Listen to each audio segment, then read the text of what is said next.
Hey, what's up, y'all? Mm,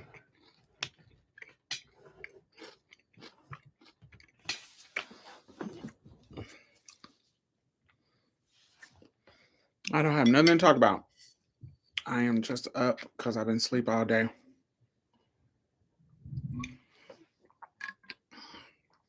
So I decided to get online. How are y'all?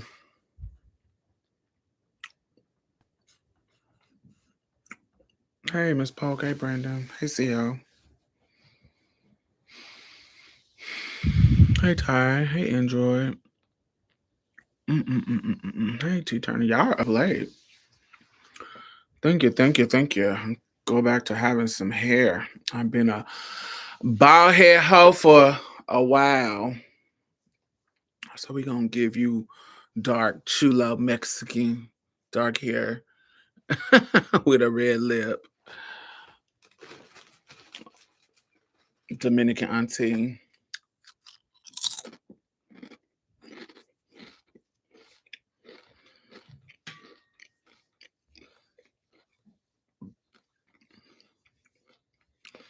Thanksgiving was great.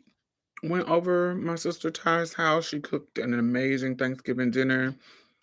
And then we did our traditional game playing, which was really, really fun and deep sometimes, but also fun and silly. Um, got tipsy and just had a great time with, you know, good family fun. I wasn't really feeling holiday stuff, but I said, let me go and just chill. And it was great.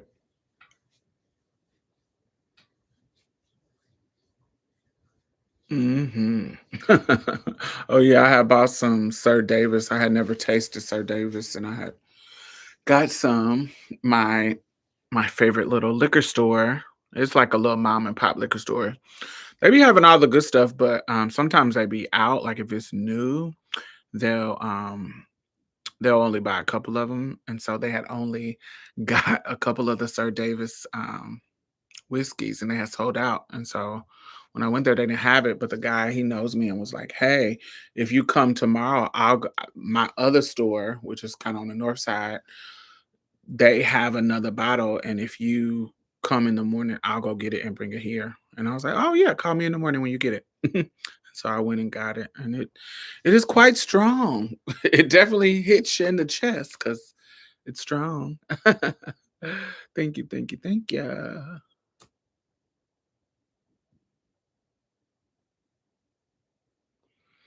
Hey Ray, how are you? Did we eat chitlins? We did not eat chitlins. I eat chitlins. I love chitlins. I think Ty eat chitlins too. Don't you eat chitlins too? I can't remember. But I love chitlins. But chitlins remind me of my mom, so I haven't really made chitlins in a minute since my mom passed away. So, um, but yes, I love chitlins. Um,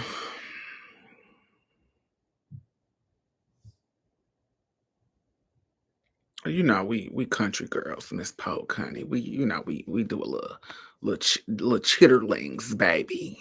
Don't let these people shame you, honey. We live for little chitlin, baby. Y'all be okay, honey.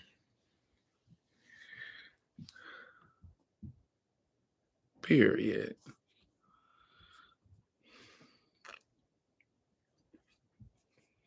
I just started drinking cognac. I need to try whiskey. Yeah, I love old nasty. I'm not really a soup like alcoholic, but when in social settings, I love a little cocktail. I love the feeling of being tipsy, not being drunk, but being tipsy. And so, like, I like a little cocktail when you and your girls go out to like dinner.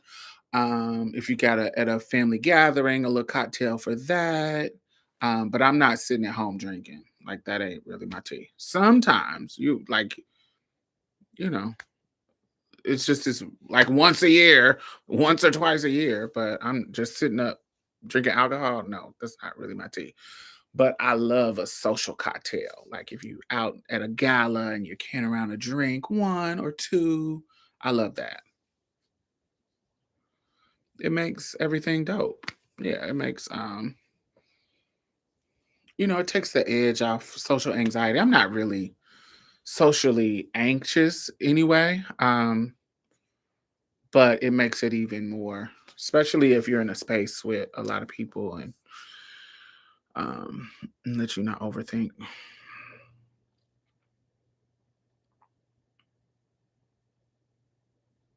Y'all eat pig lips too? I eat anything delicious.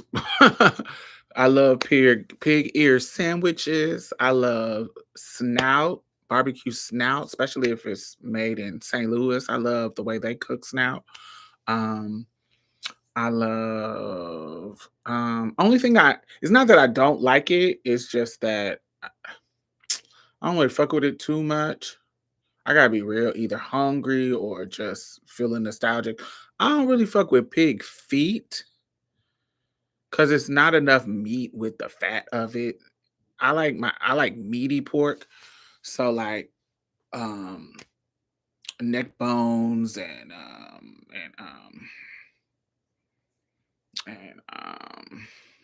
ham hocks. Like I like I like meaty pork meat. I don't really like the fatness of pig feet. You know what? I don't really like ham like that. I thought when I was younger I used to fuck with it, but as as older as I get, the older I get, I just don't fuck with ham like that. Like it's cool, but it ain't. Yeah. Oh, I love a turkey neck. I love the oxtails. Um but yeah, pig nose. I love that. Pork belly is a nice meat, fat combo. Yeah, I love that. That's my tea. Um, yeah, fried pigtails and smoked pig feet. Yeah.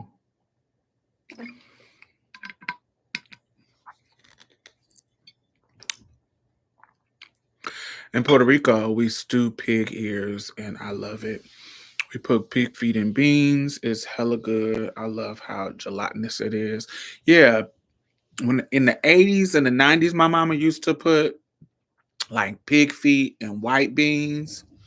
But then she switched to like neck bones, and then she mainly just started doing like turkey necks. She started to get out of pork. She didn't totally like get rid of pork, but she started to use pork less by the time we get in like the 2000s or late 90s. Uh, I tried pigtails for the first time this year. They're delicious. Yeah, I love a fried pig ear sandwich. I don't know about DJ mustard and mayo, but I love it. More barbecuey, like a spicy barbecuey. Um, yeah, with some delicious mac and cheese and a nasty classic um potato salad. Yeah, I fucks with that. BLT, my favorite sandwich. I only let myself have twice a year by bacon. I love a good BLT. What kind of sauce you put on your BLT? Is it Thousand Island? Is it regular mayo or is it like Miracle Whip? You from Mississippi? You ever had white barbecue sauce? No, I haven't actually. I'm not from Mississippi. I have roots in Mississippi. So I'm from Indiana, but my older family is from Mississippi. So we have a lot of Mississippi ways. My grandmother was born in Mississippi, and we moved to Mississippi when I was 18. And I went to college in Mississippi and lived there until I moved to Houston in '07. So definitely feel like a Mississippi um, rooted person, but I wouldn't say that I'm from Mississippi. My roots are there. BLT wrap and Bagel sandwiches are my favorite. Only kind of sandwich that I like on bagels, like a bagel-based sandwich, is like a cream cheese smoked salmon caper red onion kind of deal. I like that. What are some of y'all favorite sandwiches? I love a BLT. I love a smoked salmon sandwich. I love on an everything bagel, like an everything bagel with some smoked salmon and some cream cheese and some capers and some red onions. Ooh, yeah. Thank you, darling. Thank you. I love white barbecue sauce and definitely hold the horseradish. I don't like horseradish at all. It tastes like mace. It's like somebody poured mace into my food. I don't like that.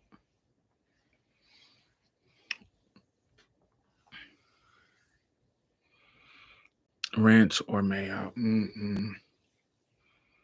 I'm not really a ranch person.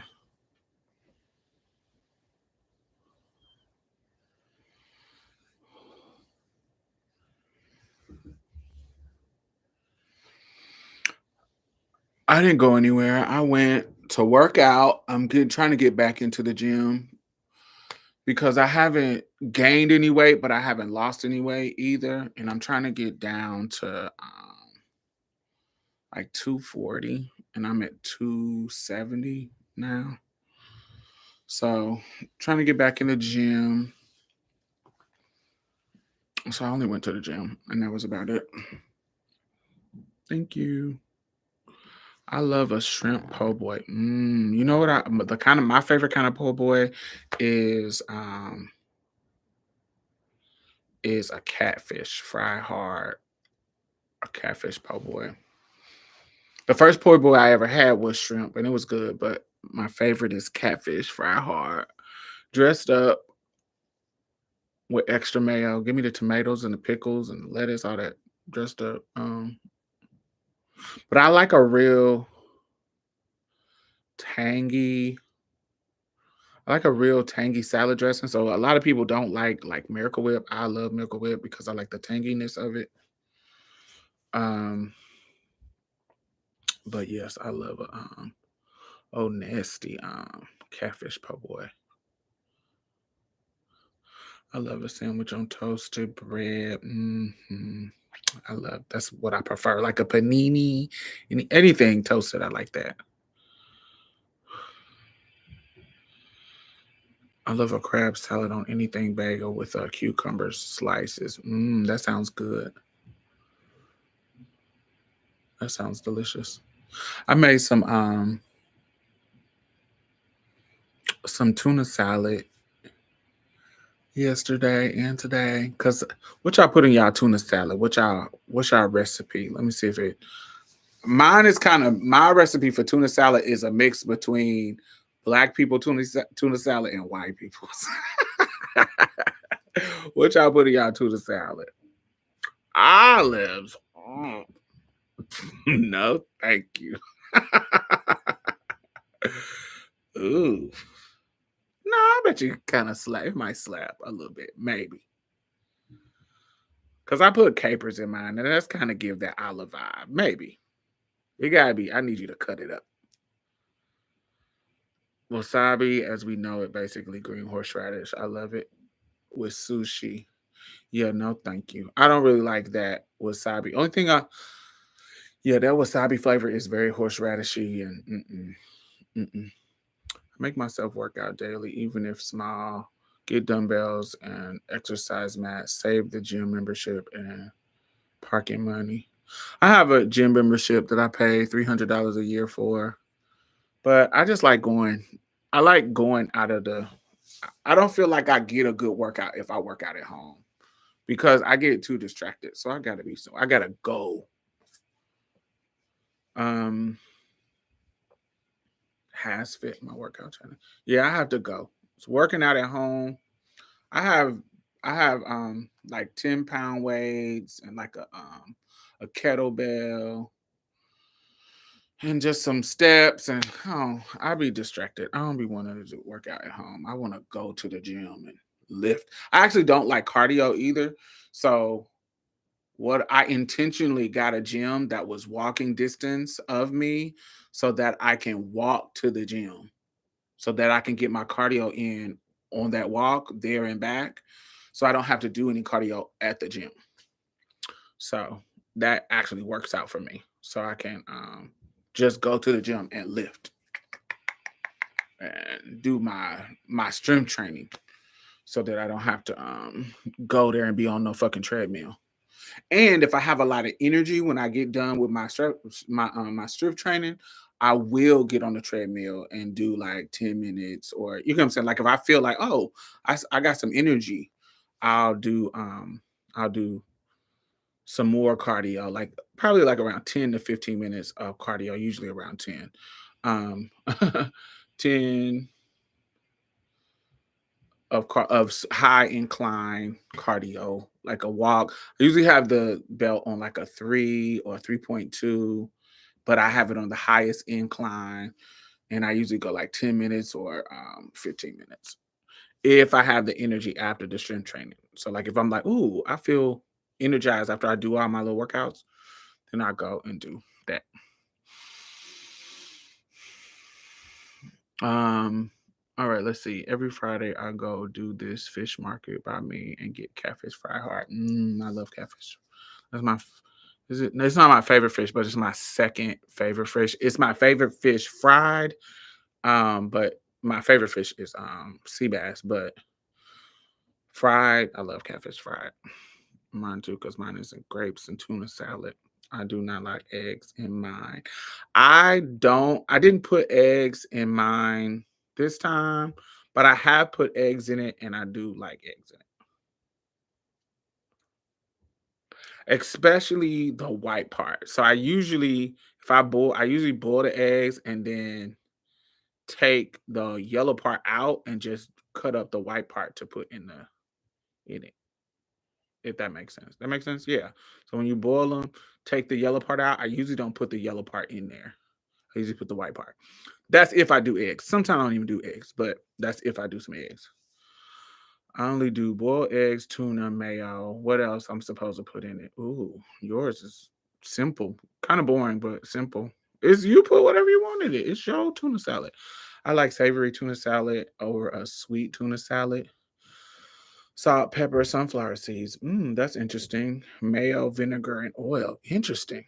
Um, green onions, blue plate mayo, onion powder, garlic powder, dill pickle, lots of eggs, mustard powder, celery seeds, salt and pepper, a pinch of cayenne, and a dash of Old Bay. Hmm. Chunky light tuna and Batalon mix, of course. I like my tuna ceviche style with hella lime juice, mint, cilantro, tomatoes, onions, cucumbers, and avocado. Interesting. So I put red onions, Granny Smith apples, um, olive oil based mayo, um, onion powder, garlic, sweet relish, not dill pickles, sweet relish pickles, like the actual relish, sweet relish. I'll do eggs, but only the white part, but that's not necessary. Um, Light mustard. It's not heavy mustard, it's light mustard, but I put mustard, actual mustard. Celery, chopped up celery. Of course, salt and pepper, a pinch of cayenne, yes. I do something like Old Bay, not necessarily Old Bay. Sometimes I do like Tony Chachere's. About a half a cup of pecans. So I think the pecans and the Granny Smith apples are gonna be where it gets a little like, girl, what you putting that in there for? But pecans. And so yes, I probably got a half a cup of almost everything. Yes. So so yeah, that's what I put in my, and then the tuna, of course. Thank you, thank you, thank you. Do you dice the pecans real fine or is it like nutty? I take them and put them in a bag, and so I take the half pecans and then I put them in a bag and crush them up to where they're, I don't want to say really, really fine, but they're not like chunks of pecans. They're like fine. They're like little bits. I just put them in a bag and hit them with a like a big spoon or mallet or like a butcher knife or something, and just kind of crunch them up like you would see on the top of a pecan pie, not the big halves, but when you crunch them up. Um, yeah. And then I mix that all up.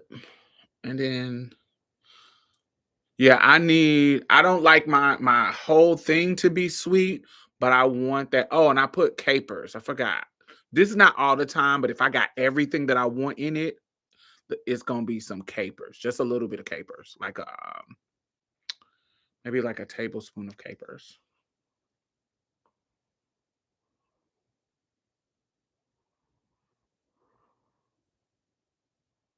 That's why when what you call it said olives, I was like olives, but then I was like, oh, you put capers in yours too, so it might be a different. It might be similar to that.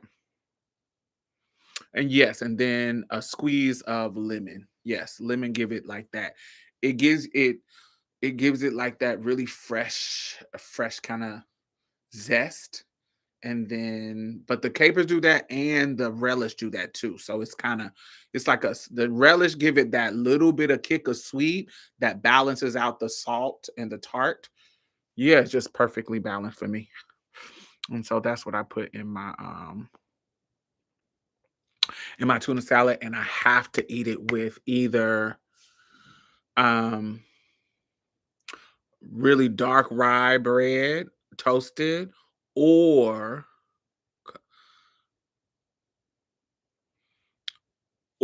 Ritz crackers. One of the two. Dark rye bread, toasted Ritz cracker. If I'm feeling really fancy, like if I'm really like feeling fancy as fuck with my, like say that I have a dude that I want to, impress with a cute sandwich. If I'm feeling really fancy, this is what I'm going to do. My tuna salad, there is this stuff that I get at Kroger's. I don't know where they sell it, where y'all from, but I get it at Kroger's. And it's this jar of fig and cayenne pepper jam. It is spicy but sweet. It's like fig and cayenne pepper. And you put that on a toasted rye piece of bread, and you put some avocado on it, and that tuna salad. Mm, fire. Fancy and fire. It's feel more fancier than what it is, but it's so good. So, so, so, so good. Like if I was trying to make it for somebody, I would do it like that. That's fire. I love it. Never had olive or caper in my tuna salad. I don't add apples in my tuna salad, but I'll add apples and dried cranberries in chicken salad. My chicken salad definitely white. It's gonna be it's gonna be mayo, purple grapes. My favorite chicken salad, mayo, purple grapes. It's gonna be really, really similar to my tuna salad, except it's gonna be no relish. That's where I'm gonna put the deal. I'm definitely gonna put some capers. Um, it's gonna look way white, no mustard.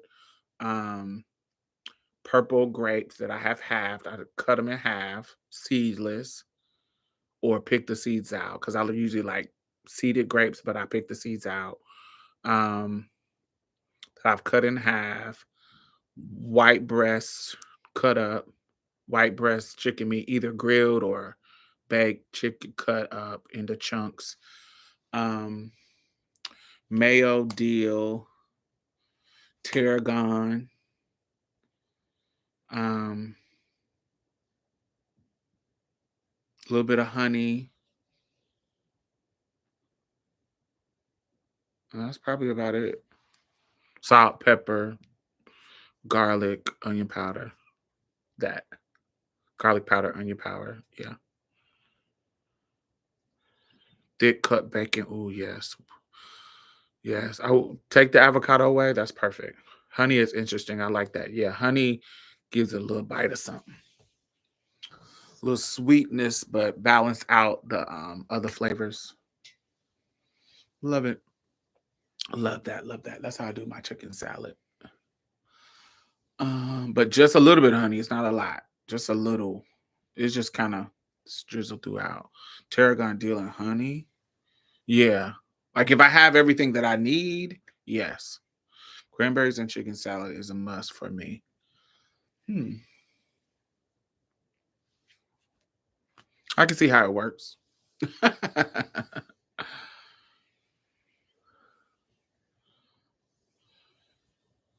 Yeah, grapes and chicken salad is my favorite. My favorite that I don't cook myself.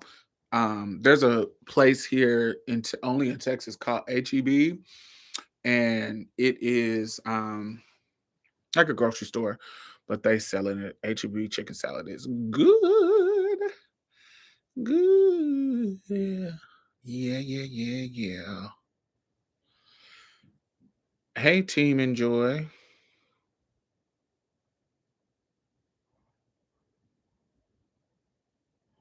HEB has the best pre-made salad. You know what else HEB has? If you go to that sandwich shop in there and you get a sandwich made, mm, so good. I love their sandwich shop. It's just so, oh my God. So good. Y'all have a Publix in Texas? I don't think so. I don't remember seeing it, but I think HEB is our version of Publix. Yeah, their sushi is good, but I feel like I can get their kind of sushi in in Kroger's.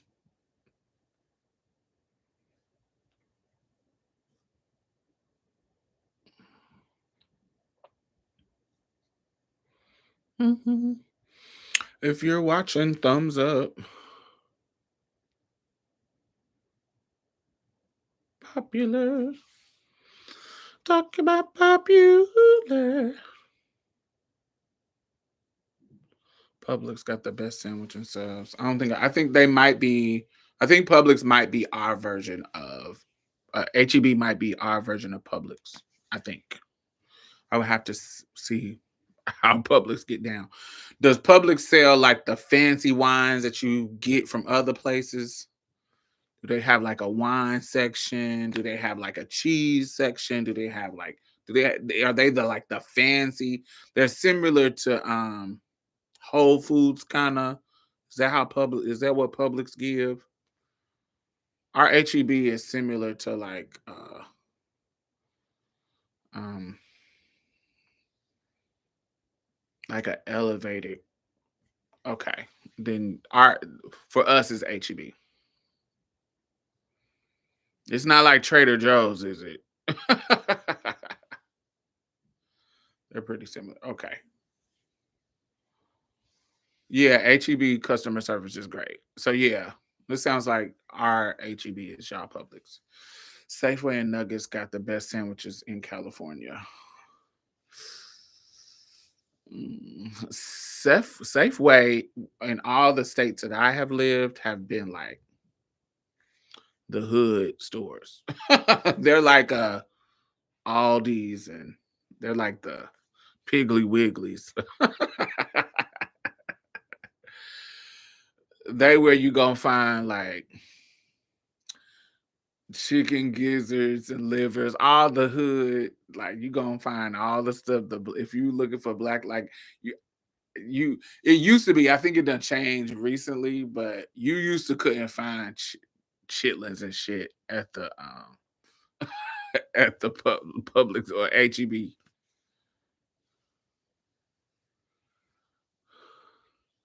Oh yeah. So back in when we were younger, you remember they were like Piggly Wigglies, which is nothing wrong with them because you can get um 5 packs of meat for 25. They give you some fire ass deals. 5 packs of meat. We used to stack up on them five packs of meats, honey, and put them in the freezer. And honey, love.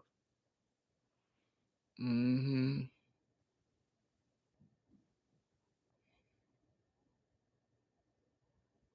Oh, so yeah, Safeway.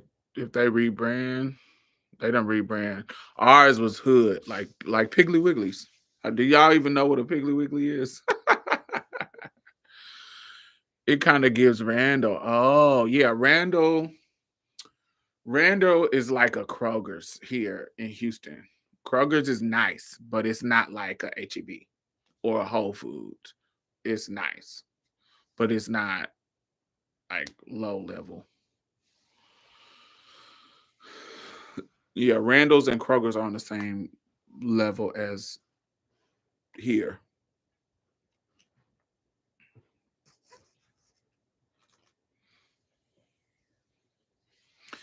Yeah, I had Piggly Wigglies in New Orleans. Safeway used to be like Piggly Wigglies and Winn Dixie. Exactly that. Exactly that. Those are all that kind of lower tier hood grocery stores. Piggly Wigglies, Winn Dixie. Um, the Mexican version would be like Fiesta. That kind of you got to get the meat in and put it in the freezer because it's right on the edge of being done. You got to hurry up and put it in the freezer, baby, or cook it right then.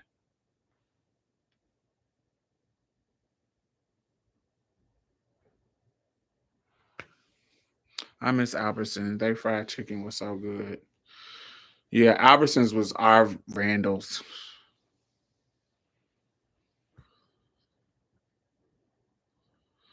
Yeah, that's true. That's true. Most of the Krogers by me are nice. Like I have one by on Tanglewile. I have one on Voss. Most of the Krogers by me are nice.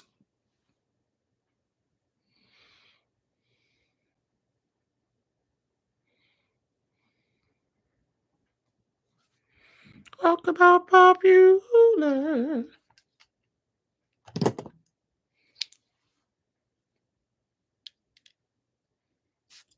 Mm, so good. I love these. I got all three cents. The orange one is real popular. It went TikTok popular, but I like the orange one. I like the white one. I like the pink one too.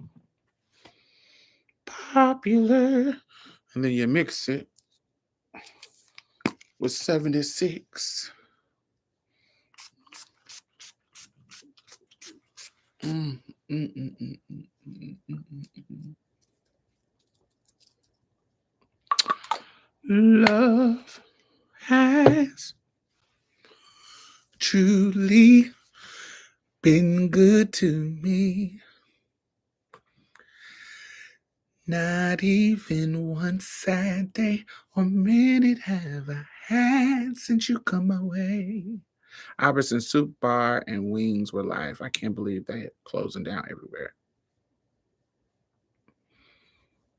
Mm. Yes, yes, yes, yes, yes, yes, yes, yes, yes, yes, yes, yes. What else? What else? What kind of desserts did y'all cook for Thanksgiving? I didn't cook nothing. I didn't feel like cooking this year. I didn't feel like the store. I didn't feel like none of the process of cooking.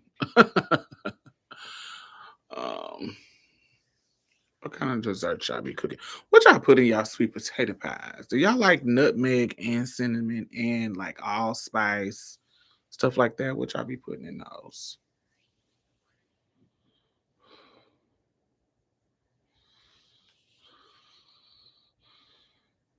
Hey Jay Scott, how are you, darling? In my sweet potato pies, I usually it depends on how I'm feeling. Sometimes I'll bake my sweet potatoes, but if I'm feeling lazy, I'll boil them. Of course, I'm gonna of course use eggs. I usually use a combination of white sugar and brown sugar. Um,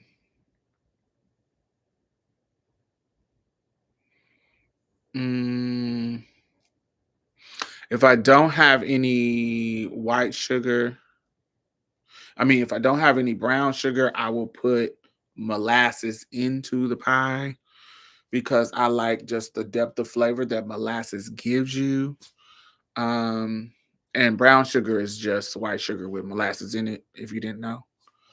Um, so yes, if I don't have any brown sugar, I'll use molasses, and I always got some molasses um in the cabinet because I like. Sometimes I get the urge to make some salmon croquettes and some biscuits with some molasses, and I sop them up. So I usually always got some molasses in there. But if I don't always have brown sugar. So if I don't have any brown sugar, I usually use the white sugar with molasses. I use nutmeg, um,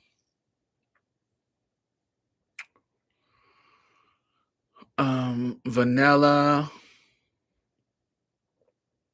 like real like vanilla. Not I like real vanilla extract, not like really. If I can get it, I like that really real sickening vanilla paste that you get at Whole Foods and HEB. There's a vanilla paste that you can use, but if I don't have that and I'm feeling lazy, I'll do the vanilla extract. But the vanilla paste is fire because it's made with like the little beans of the real vanilla. Um, yes, my favorite cake is hummingbird cake. That is my favorite. That is my favorite cake of all times, hummingbird cake. It used to be carrot cake, but when I found hummingbird cake, that is my favorite cake. I love hummingbird cake. I don't really like cake like that in general, but if I'm gonna do a cake, I like either a plain yellow cake or I'll eat that. But if you're making a cake like a non-traditional regular ass yellow cake, um, I'm definitely not gonna go for a chocolate. I'm gonna go for a carrot cake, a hummingbird cake, or some type of fancy pound cake. What is a hummingbird cake? How do I describe it? So think of this is the best way to describe it. So think of a carrot cake, but instead of you using like carrots and like walnuts, you are using bananas, pineapples, and pecans.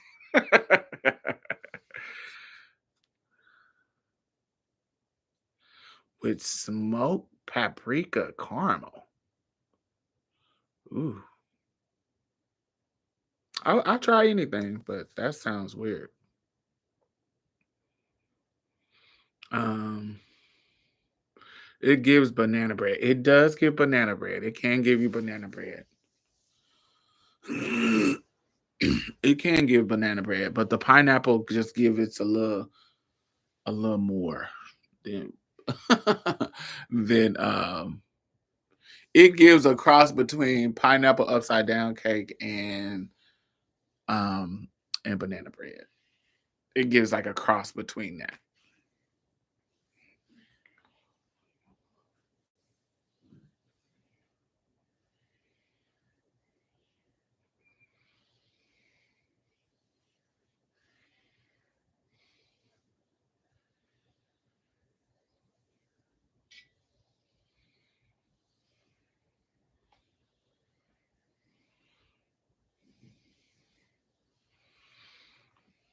Yeah, but I can see how that might be good. It's warm and smoky. Hmm. I would try it and see. I would try and see what it gives. I tasted this cake that was similar to a pineapple upside down cake, but it was made with mangoes and they had some cayenne pepper in the sauce. So it reminds you of a cake that was inspired by those Mexican candies with the mango and the chili. And but it was in a cake and that shit was fire. So if that reminds me of any if that is what you describing with that smoked paprika caramel, that's what it remind me of. Like it was like a it was whatever them little candies you get at Mexican shops with the chili and the mango. It was a cake that was made like that.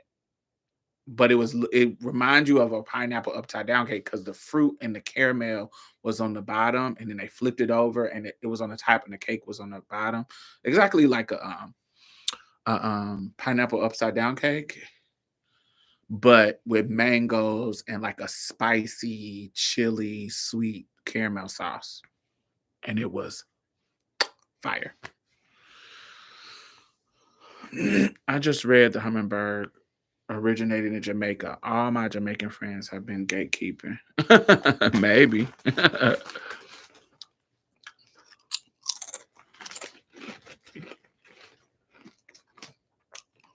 I think the first time I ate a hummingbird cake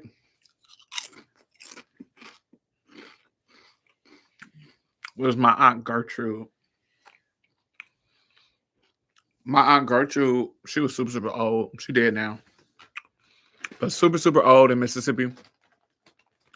And she cooked every Sunday. So people would go over her house like she cooked like a Thanksgiving dinner type, not super, super extensive as Thanksgiving, but a very hefty ass, a heftier than average Sunday dinner every Sunday.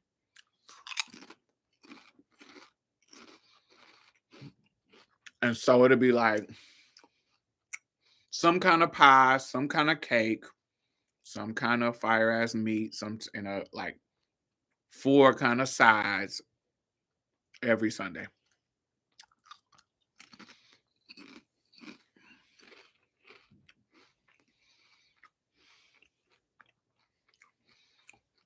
Peach cobbler and banana pudding. I only like banana pudding if you use actual bananas in your pudding. Now, I don't mind you, doing your little jello thing. But to me, banana pudding, you need to have your pudding made with egg yolks, and you gotta stir and put your almond extract and your bananas in there, and you make the pudding, not just jello. Um, yes. Peach cobbler. I do like a very cobblery, crusty peach cobbler. More crust than I do peaches. Now I don't want it to not be any peaches, but I'm more of a I need you to have more of the cobbler in there. Um, and there is a way that I like. There is a So there's a way that like you make the peach sauce, okay? You make the peach and the sauce and you boil it, and then you pour the the cobbler into the thing, and then you bake it. There's that way, okay? But there's also a way my great grandmother used to make it where you kind of fold out the crust and cut it in those strips, and you layer it into the peach cobbler. You kind of layer it, and so it's like layers of cobbler in there. For when you do it that way, your cobbler got to be A1. Your crust got to be A1. But my favorite way is the way that you pour the sauce into the cobbler and let it bake, and you know it's gonna expand and come up over the cobbler. That's my favorite way because it's usually softer and crusty or and lovely like that. Vanilla wafers or chessman cookies in the banana pudding. I love both actually. I love vanilla. I love chessman inside because it holds a tighter structure, and I like vanilla wafers on top. Um, yeah. Yeah, I like the way I also like Girl Scout cookies, shortbread cookies. In if you can hold on to in the spring to Girl Scout cookies, the shortbread ones, like put them in the freezer. If you can hold on to them till Thanksgiving and use them shortbread cookies, It gives pecan sandies. But pecan sandies would be dope in a banana pudding. I feel like that might be fire. But if you use those Girl Scout shortbread cookies, ooh, love it, love it, love it, love it, love it, love it, love it, love it, love it, love it. I don't like bites with no wafer in it. Yeah, I like more. I don't want it to be super super cookie, but I want it to. I don't want it to be. I'd rather you have over cookie than under cookie.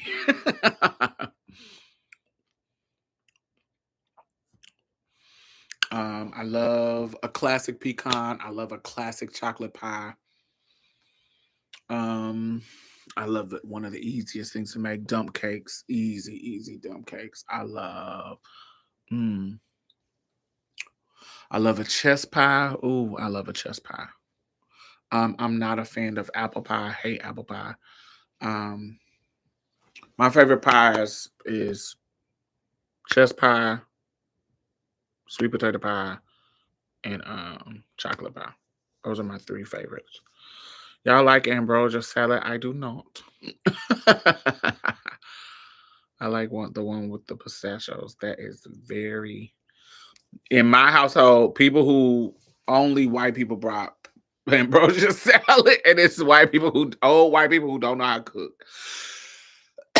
They always brought ambrosia salad to the potluck. I do not like it.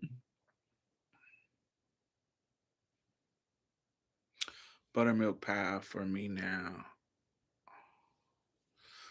Chess pie ain't that much different than buttermilk pie. They really, really similar. Um, yeah. Really, the difference is the cornmeal. When it comes to buttermilk pie, the difference is the cornmeal. Hey, Robert, how are you? My Thanksgiving was great.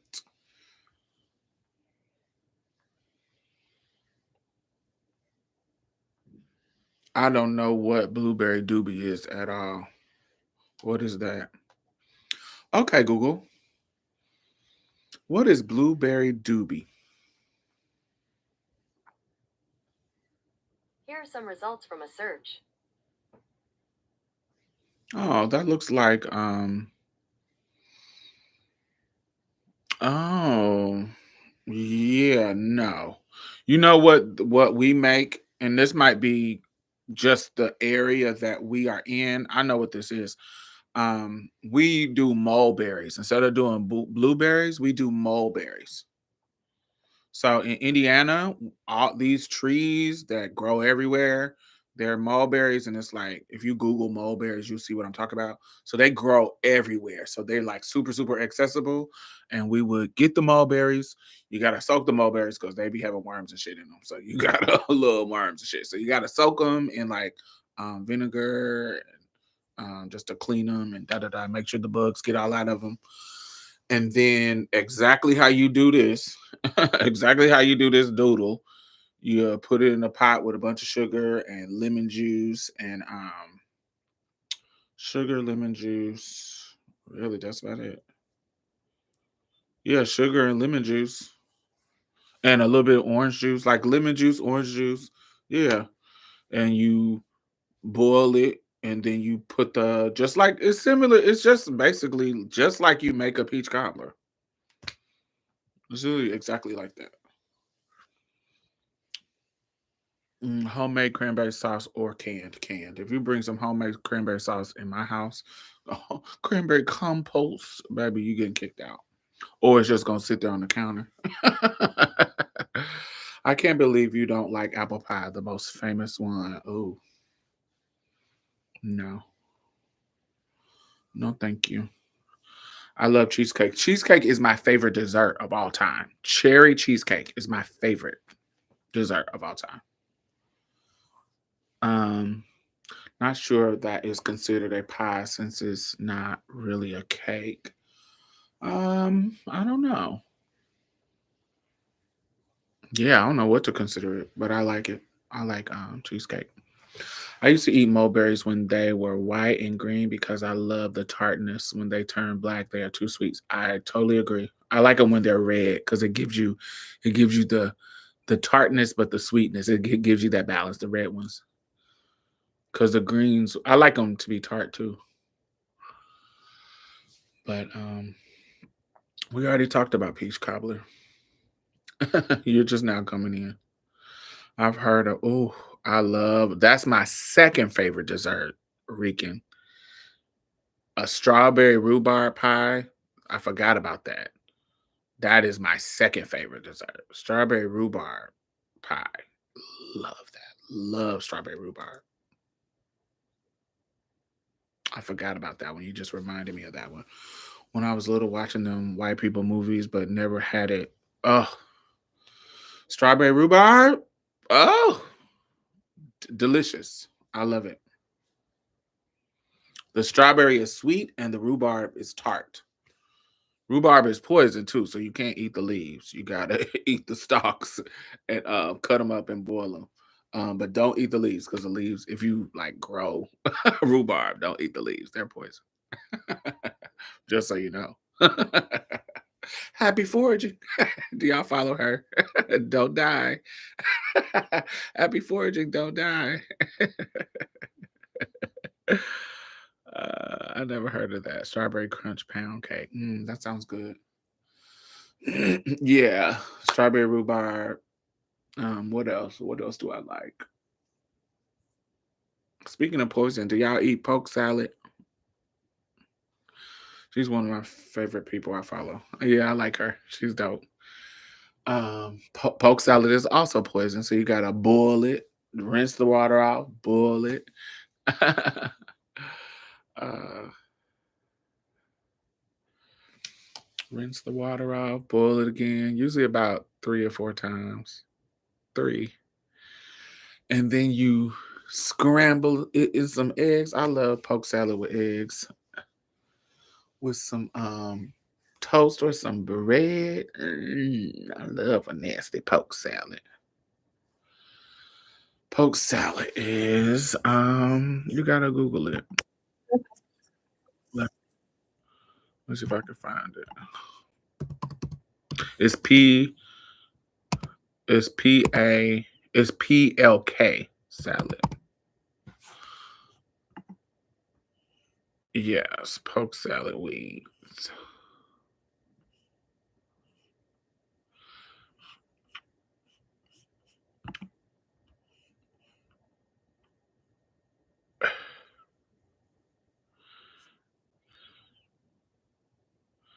Oh, it maybe is poke salad. Hold on, let me make sure. Well, pokeweed. Yeah, it's maybe POKE. I thought it was PLK, but it's POKE salad, and you have to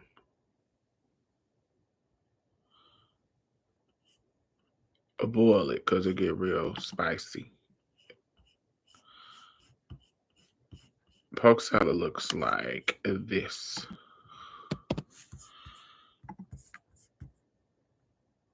I love old nasty poke salad.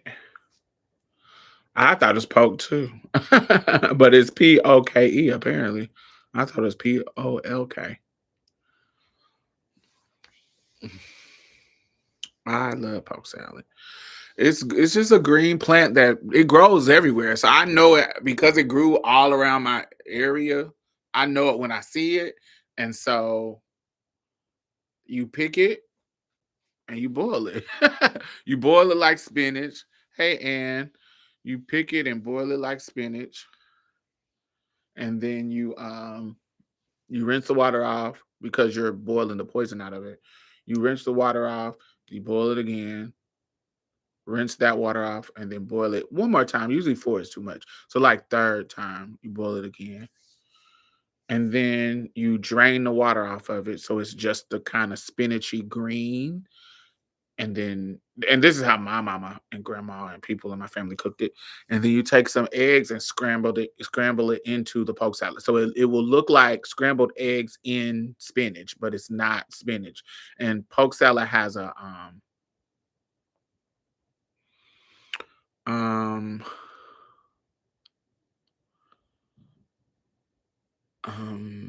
it's just it's like spinach, but it's like a sweeter, spicier spinach.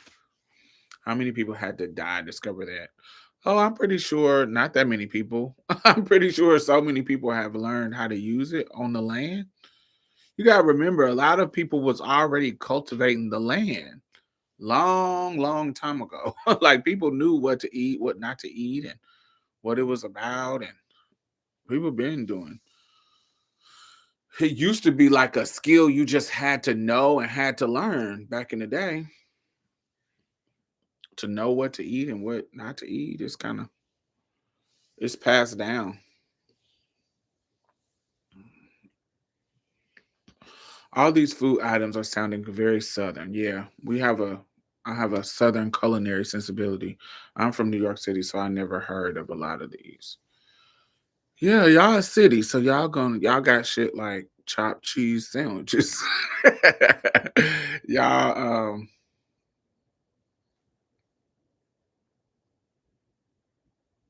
yeah, I don't know.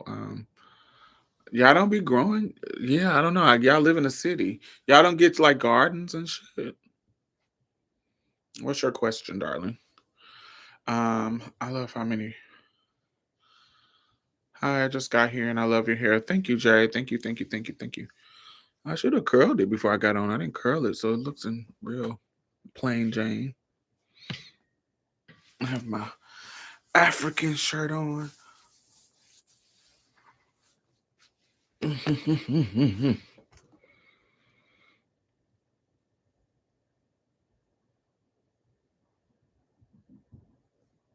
Thank you, thank you, thank you.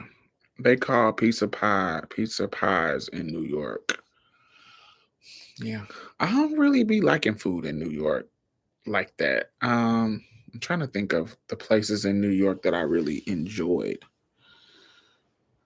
Yeah, I don't go to New York for the food. Have you seen Mr. Ford in recent years? Who is Mr. Ford?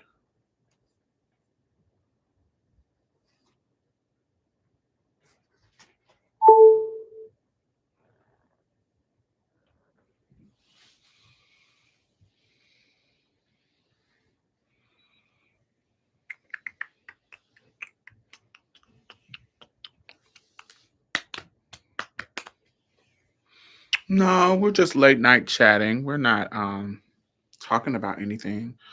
Duran Ford. Wow, that's a blast from the past. No, I haven't seen Duran Ford since the time I had him years ago. We saw we went to I was a freshman when he was a senior. And then I didn't meet him until years later when I had him, but I haven't seen him since then. He might be dead. He might be dead or in prison. I can't remember.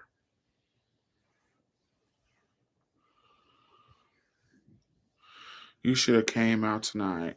What was going on tonight, honey? From your story time. Yeah, I remember. I haven't seen him since then. The halal restaurants are probably the closest you'll come to southern food. I like the Jamaican food sometimes in New York. Yeah, I like the Caribbean food. What else do I y'all know what kind of food I don't necessarily like, particularly like? I don't really like Italian food like that. Sometimes it'd be cool, but in general, I'm not like if you ask me what's the top of my list to Italian restaurants, it's never gonna be Italian. I'm staying in the Galleria. Um, Houston got the best food in the country. Yes, even better than New Orleans to me. I agree. I actually agreed with that. I haven't had amazing food in New Orleans. I've had good food, but like classic New Orleans stuff that people tell me I need to go eat there. It don't be amazing. It be good, but it don't be amazing. It don't be like, oh my God, this is culinary masterpiece. No, no.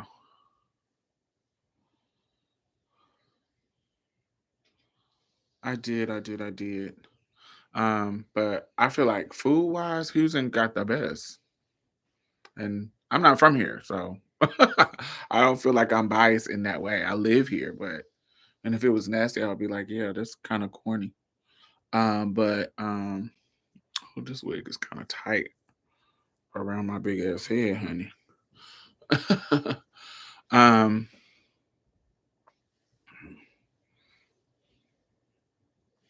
I like people food from the house in New Orleans, not necessarily the restaurant. That's the tea. That's the tea. That's the tea about New Orleans. You got to eat at somebody's house. That's gonna be fire. It ain't gonna be the restaurants. There is a restaurant in New Orleans I really like called Mother's. There also one. They're actually not from New Orleans, but it's one called the Jerk House. Baby, that shit was so fire, and they give you so much food. If you go to New Orleans, that's my favorite place. The Jerk House, love it. Um, it's owned by two lesbian black women. Yum yum yum yum yum yum yum yum yum yum yum yum yum. But classic New Orleans stuff. Mothers, yeah. There's a restaurant. What was that restaurant called? I can't remember the name of it. Um,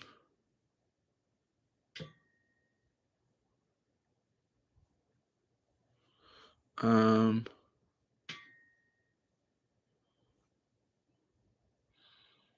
Oshana is good too. I went to a restaurant recently that was really good too. I don't remember the name though. Um, whoa, the gluten though. What do you mean the gluten? I ate at a place in New Orleans away from Bourbon Street and it was good. There's some good chicken. There's a good like a corner store called Brothers that sell chicken. Their chicken is good. I don't eat red meat, so I always thought Texas is generally would be a lot of food. I don't eat brisket, bacon, barbecue meat. No. Texas is so what you got to understand about Texas is the culture here. So yes, if you want barbecue, you can get that. But the culinary culture here is black as fuck. That's number one. Southern and black. But it also, you got to understand, this also is a place where we have the most Vietnamese people outside of Vietnam. Like we have the largest Vietnamese population in the United States. Um, Also Nigerian. So you gotta incorporate Nigerian food, you gotta incorporate Vietnamese food, you gotta incorporate black Southern food and the largest, yes. And so, and they've been here for a very, very long time. It's not like, oh, they just start popping up. No, they have set claws in here. So we have a lot of fusion.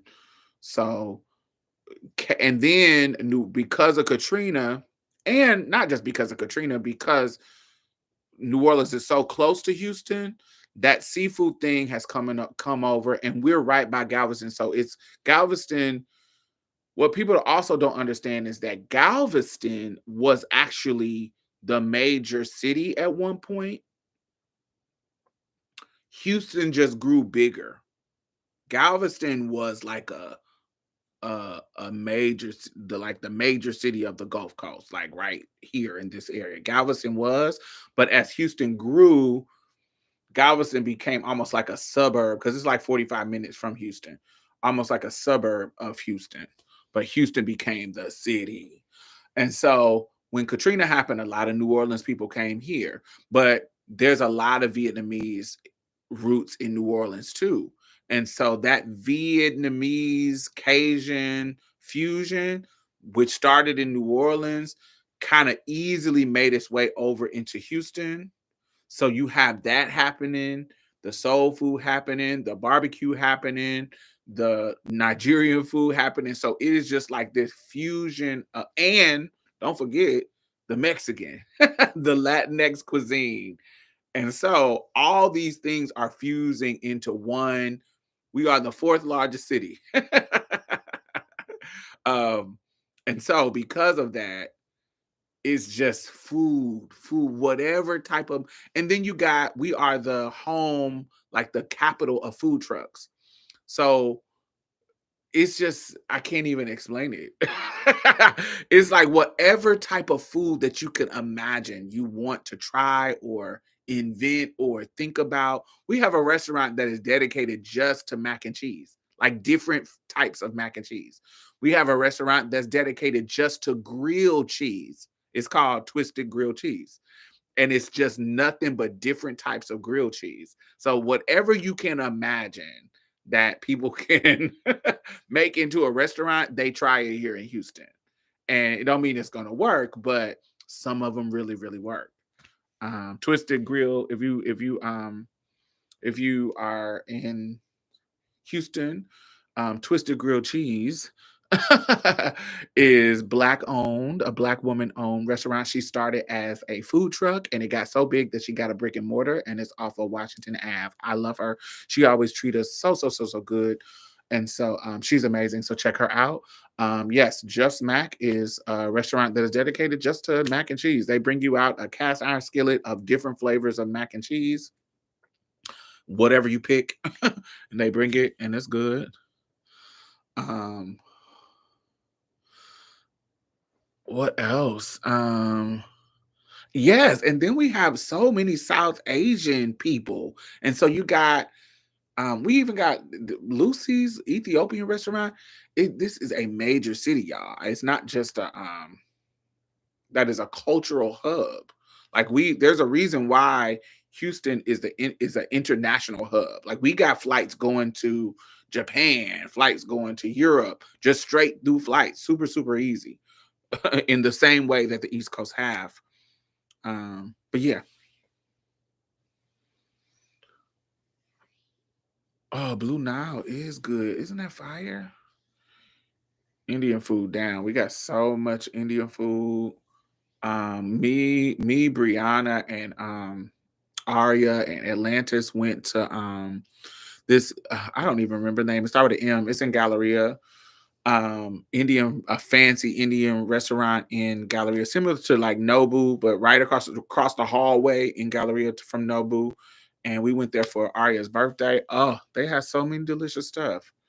But also the mom and pop Indian foods. Like I have a place that's up the street from me called Monks. That's fire as fuck. I go there all the time. So good. It's like Desi and Chinese put together. So so good. Um, yes, not to mention like um mom and pop soul foods like Greasy Spoon, like Greasy Spoon and Mickey's. I like Mickey's. I don't love Mickey's, but I like Mickey's. My favorite is if you talk about soul food, I love Greasy Spoon, but I don't know. Are they closed? Did they close? I can't remember. Or move somewhere. Greasy Spoon. I also like Lucille's. Do I like Esther's? Do I like Esther's? I don't think I've tasted Esther's, but I ain't heard good things about Esther's. I haven't heard um good things about Esther's. Um Sonia's Creole Kitchen is some of the best Haitian food I ever had. I haven't eaten there either. Aunt Esther's is trash, cafeteria food. Do they remind you of Aunt B's? Remember Aunt B's? Aunt B's wasn't nasty, but it was very lubies sometimes.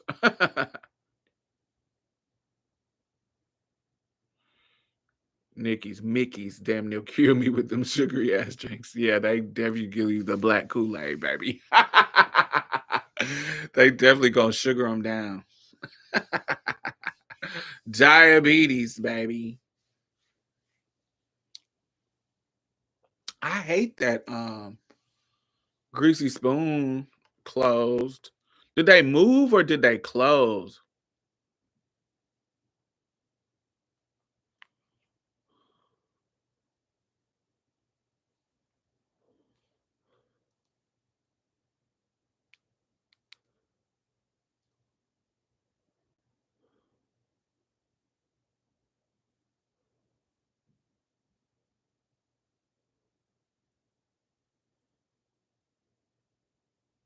Oh, they moved.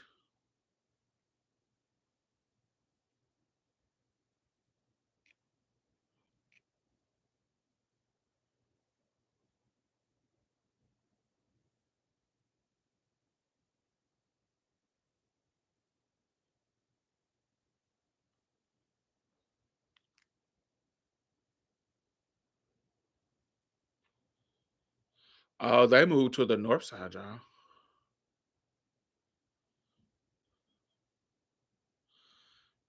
They moved to Bayou, Brianna.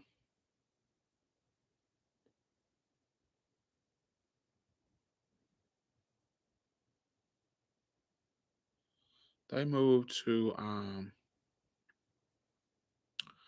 they moved off of 45 right before you get to Spring, like off of past Beltway 8, like past what street is that? Like a little bit past 1960, like off of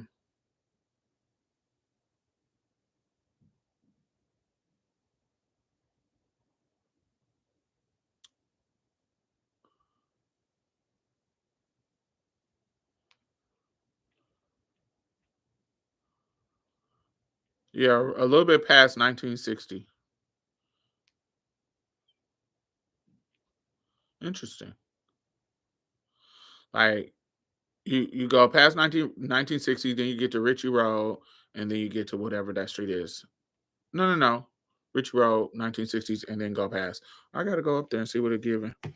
I like sweetie pies when they first opened, then it was like disappeared. Um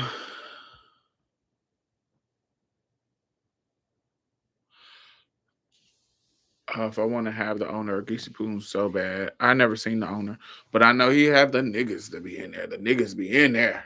The one that used to be on in Pearland. I wonder why they closed. I'm off the Cypress exit. It's the exit. It's either that exit or right before you. Let me see. No, that's it. Let me wait. Cypress Preserve. That's the street. It's called Cypress Station Drive. So it's right past 1960. Yeah, it's right past 1960. So if you own Cypress Wood, it's right before your stop. So it's in between 1960 and Cypress Wood, like right in the middle. Like it looked like some kind of forest is over there, like Forest Oak Park, Cypress Station, some little area. Yeah, so it's right in between you and and 1960. So like you drive right past it. What I miss? Have you had This Is It? No, I haven't. I've heard about it though.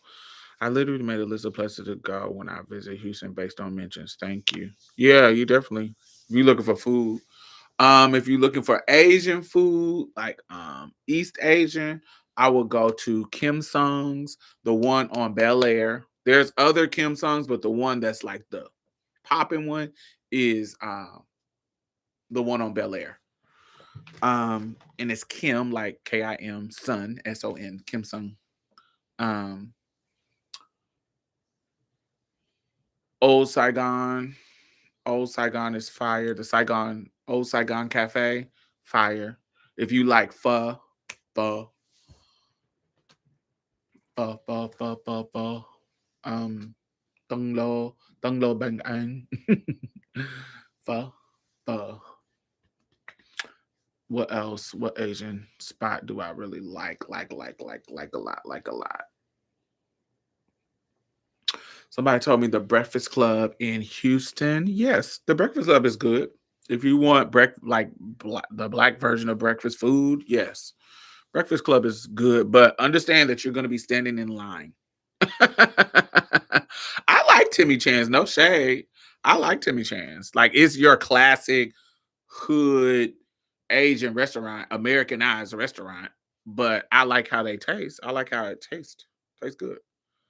Um, Somebody told me Breakfast Club. Yeah, so yeah, Breakfast Club, you're gonna stand in line. Snooze is the best breakfast spot to me. I love Snooze. You know, I fuck with Snooze. I think there's a I don't it's called First something.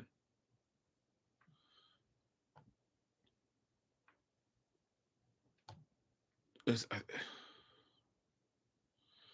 Snooze is fire. I like everything about Snooze. Um Meyerland.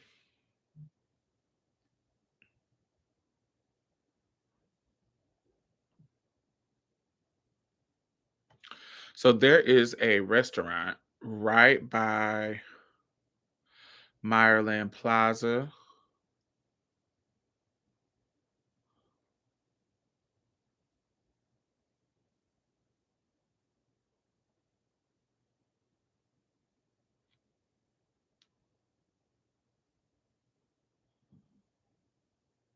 So, oh, here we go. It's called First Watch.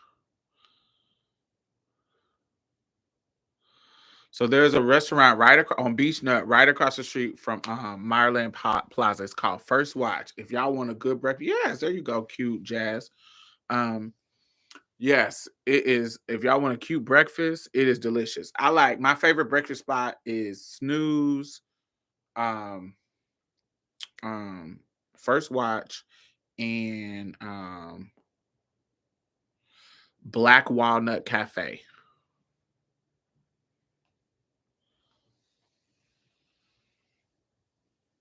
Ugh, I love First Watch. I love Snooze, and I love the Black Walnut Cafe for breakfast. Love it, love it, love it, love it. The Black Walnut Cafe is in Rice Village, and there is one off of Memorial. Yeah, First Watch is good.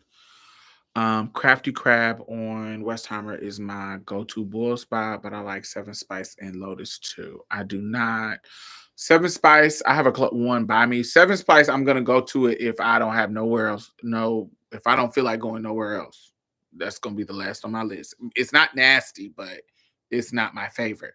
My favorite is off of Harwin and Gessner. It's called LA Crab Shack. And it's not owned by the same people as the LA Crab Shack on um Westland and Richmond. I think that's Westland and Richmond. It's not owned by the same people. So I don't do the one on Westland and Richmond. I do the one on Gessner and Harwin. Um I love them. Those are my favorite. We had a juicy crab by me and it was good. I like the juicy crab. Seven Spices, my coins is not doing what I need to do. I'm going to LA Crawfish. Yeah, that's my favorite bull place. I used to like this one off of Bellway 8, like across from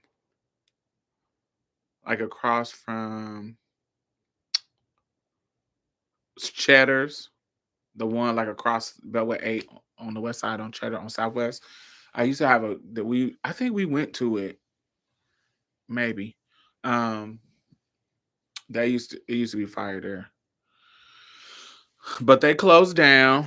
So yeah, Harwin is the one that I fucks with every single time.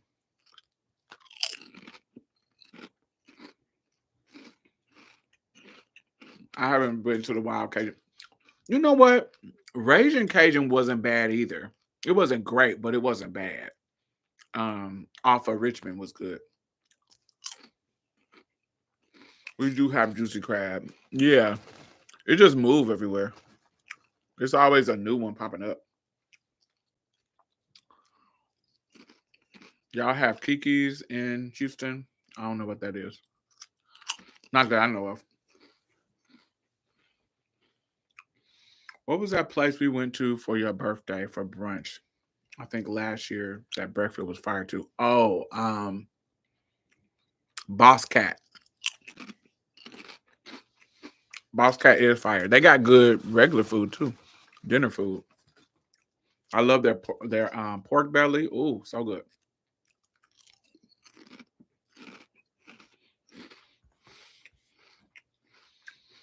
I wish we had Bojangles. We did have Bojangles once. We did have it.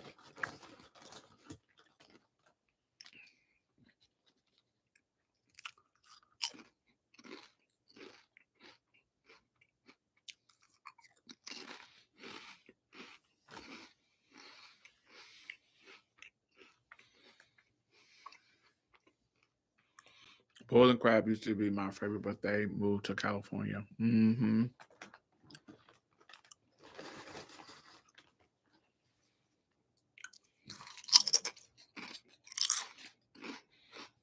The one on Gessner and Harwin, it just feels like they put a lot of sauce in there. Like it just feels like they don't be skimping on the ingredients. Bojangles in my area tastes like unseasoned food. Thank you. You wasn't out tonight. Ty, you wasn't out tonight. What was going on tonight? Was it fire? What was going on tonight? Just because it's fat for Thanksgiving?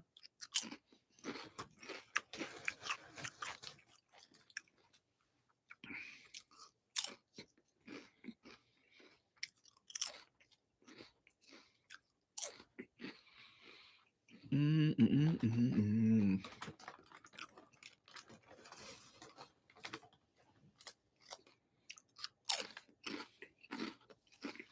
Yeah, food ain't definitely gonna disappoint. If you do like Italian, since you from New York and you like fuck with Italian people, my favorite Italian restaurant here in Houston is called Sophia Trattoria. So good. If now I do fuck with them. Sophia Trattoria.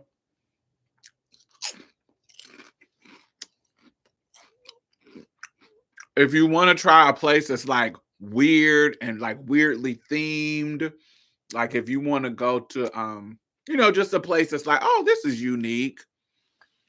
There's a couple of them. So we have a Hobbit restaurant here, the Hobbit Cafe, which is Lord of the Rings themed, really fresh ingredients. It's kind of like you in the Shire in the Lord of the Rings. So it's called the Hobbit Cafe. So if you want to go to somewhere like quirky like that, the Hobbit Cafe. And their food was good. I liked it. There also is a nice fancy restaurant, not fancy as expensive, but fancy looking. It is called Bloom and the Bee or Bee and Bloom. Somewhere. It's in a Post Oak Omni hotel and it's Bloom and the Bee or something like that.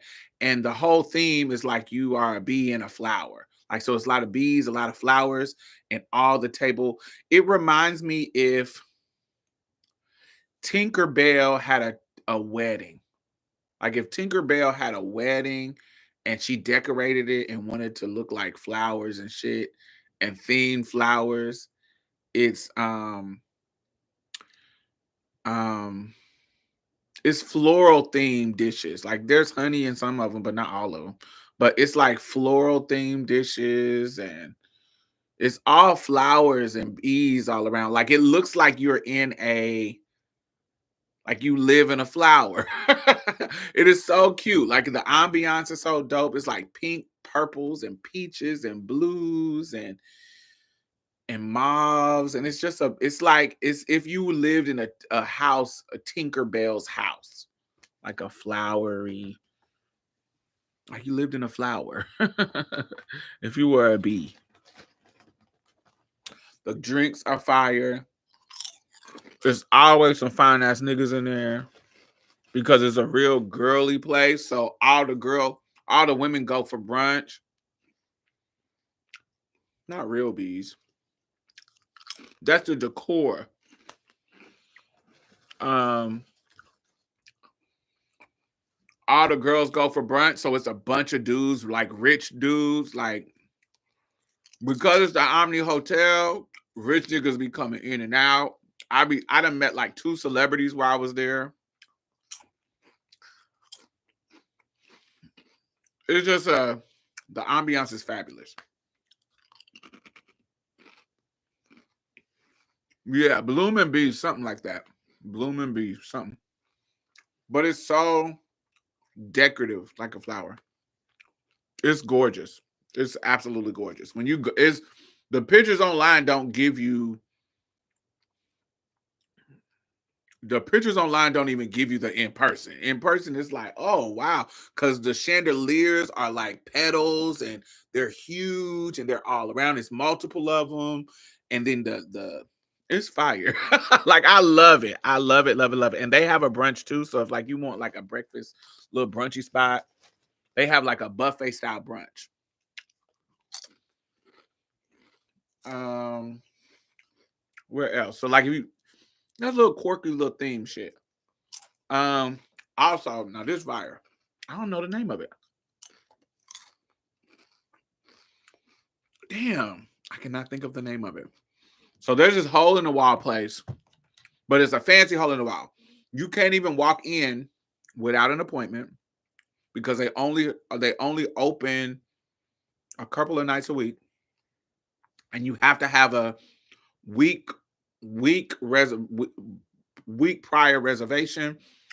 But when you come into the place, like you drive up, you don't even know it's a restaurant. So there's no signs on the outside. It's just like a white building that looks like it's abandoned. Like the the parking lot look like raggedy, not raggedy. It doesn't look raggedy. It just looks like a empty parking lot. Nothing on the outside would indicate that this is a fancy restaurant on the inside.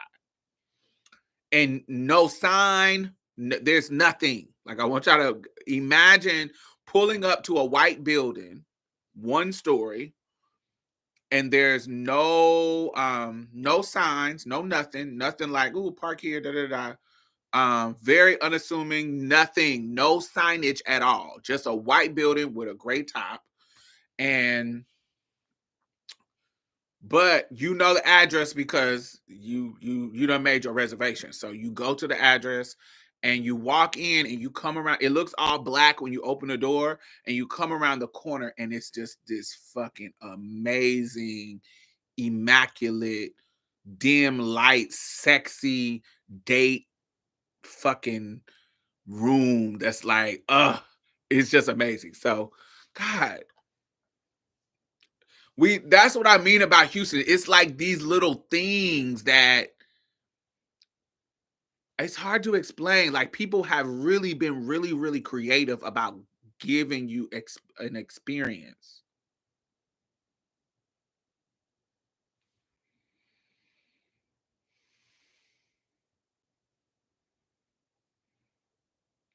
Exclusive appointment only bar in Houston. See if I can find not that.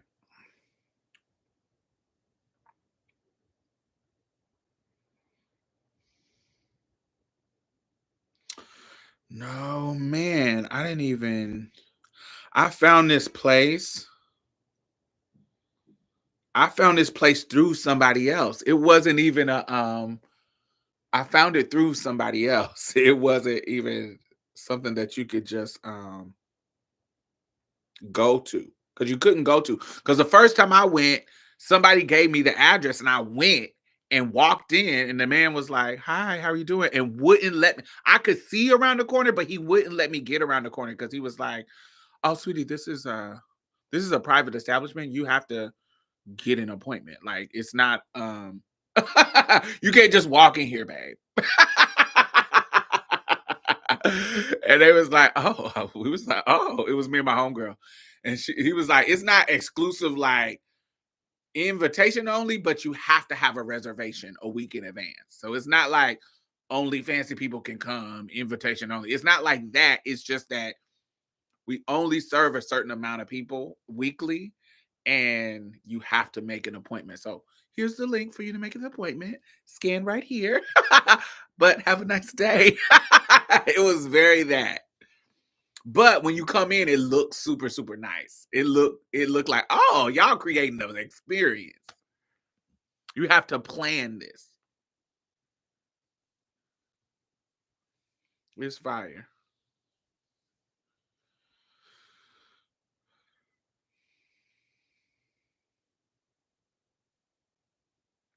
Who else?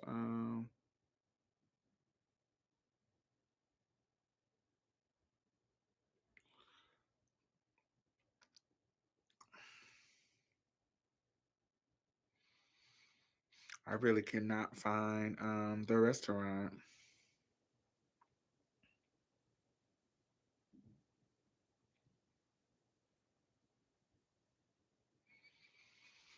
I like Bohem's Bar. If you like Bohem's, they're in the neighborhood, and I like Bohem's if you like bars. Um, it's not that.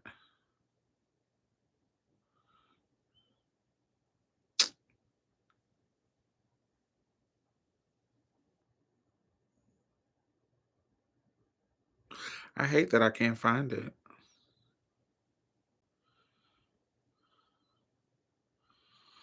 But we walked in and it was so far. It was so fire.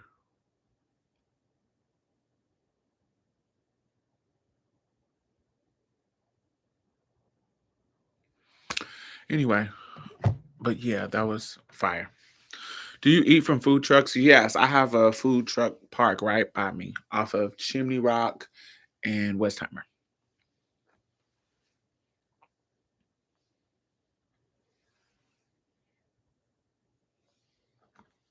Yeah, the food trucks be fire. I like any place in the food truck park. But food trucks will pop up randomly on your ass. They be anywhere. They'll find a spot and just park.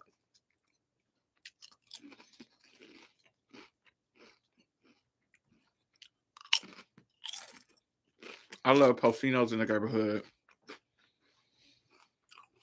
What food truck do I like in the neighborhood? I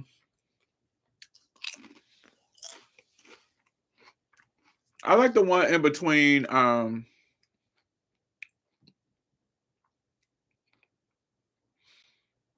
I was about to say the one in between JR's and Blur, but no shade. The quesadillas at the one that be in front of Barcode, formerly TC's, the one right in front of Barcode, that quesadillas be fire. Um, but I do also like the tacos at the one in between JR's and Blur's. It's almost inevitable to eat at a food truck here. Yeah, especially now, especially after COVID, where they be the only shit open late night. I recently went to Bungalows. It was okay. I never been to Bungalows, never even heard of it.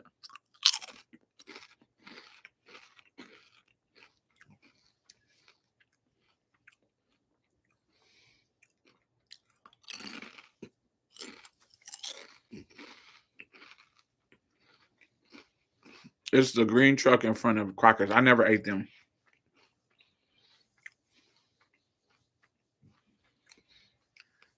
The Barad tacos at the food truck place right there on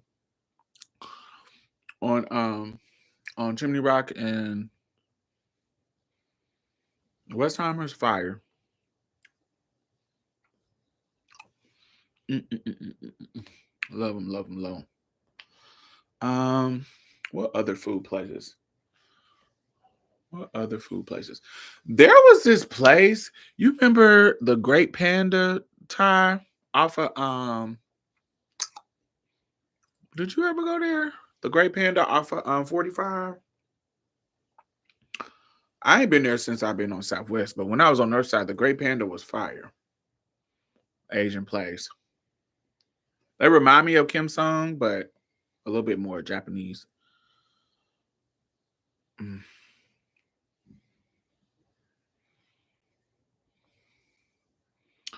I got them from Houston Street Tacos. Everything was seasoned. Thanks for looking, Diamond. I'll do some research. Some people probably wrote about the fancy restaurant that is nondescript, but on the outside of the form online. Yeah, I really want to know. I can't remember. I just know how to get to it. Um, where else? I'm trying to think of other places that I like.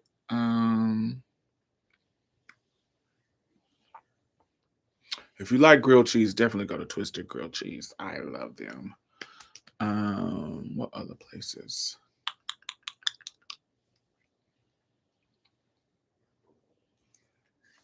Oh, we go to Barry's all the time. Me, Brianna, and Aria go to Barry's all the time. If you like Italian too, Barry's um in the River Oaks district. Um, it's a couple of restaurants. We ate at the Mad, which it wasn't bad, but it's like a tapas restaurant, and it was okay. Um, yeah, on the feeder, yeah. Yeah, that's how long it's been since I've been over there. I don't even know if they still open while I'm talking about them, but they were delicious. Um,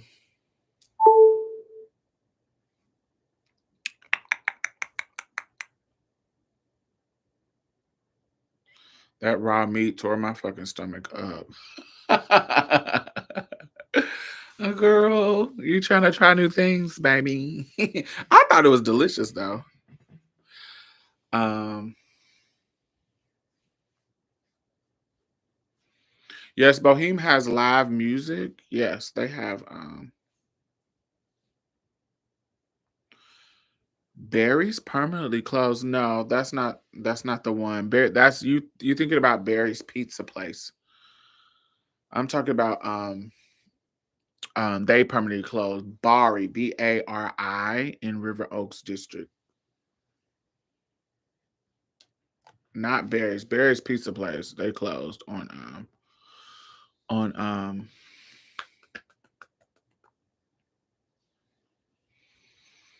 Barry's was on Westheimer and Richmond. I'm talking about Barry's.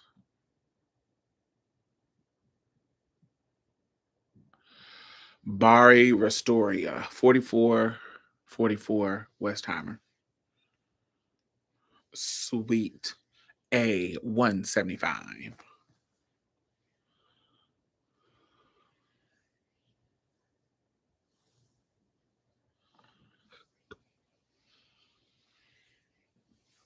Uh, uh, uh, mm, mm, mm.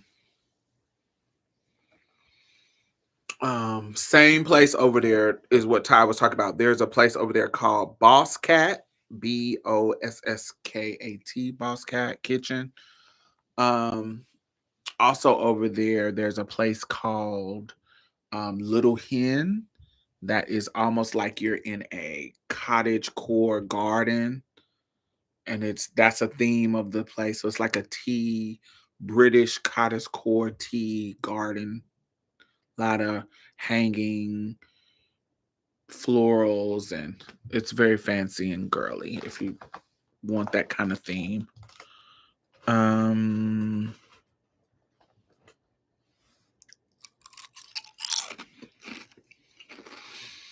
I went to Barry's Pizza, baby, and had to cuss this lady out when I went there. I never been back. The pizza wasn't hitting, but also that pissed me off. The first time I ate there.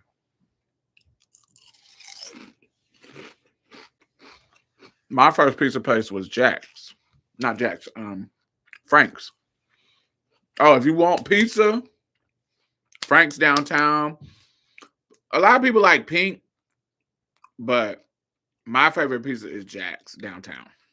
If you want like mom and pop pizza and not like regular chain pizza, Pink's is cool. It's cool. But my favorite is Jack's, which is Frank's, which is downtown.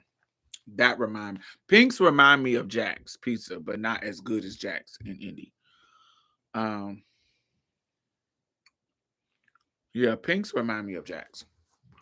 But my favorite is Frank's. I love Frank's. Oh, Frank's is so good. Mm-mm-mm-mm. Mm. I didn't really like Aunt Polly's. Mm.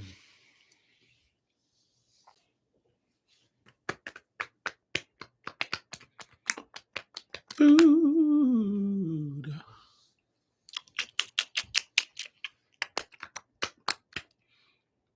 I want to get some veneers.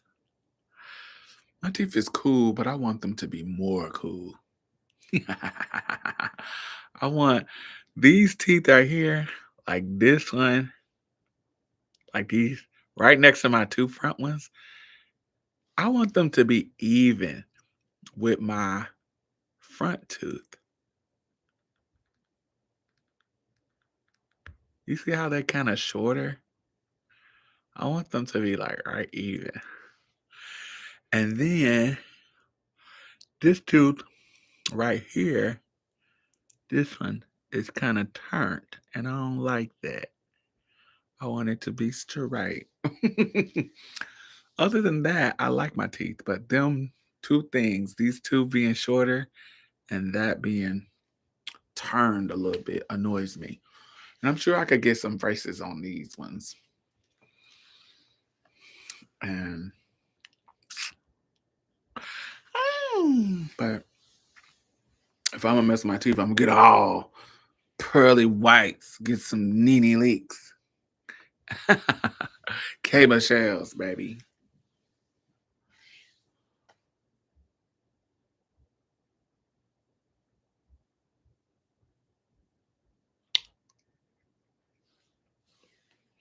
The price of veneers have dropped a lot. Who you know? They got some cheap prices. That's good. Not composite, but I'm talking about porcelain. Not the composite girls. I can't deal with them. They be looking cute, but no. I want some porcelains, baby.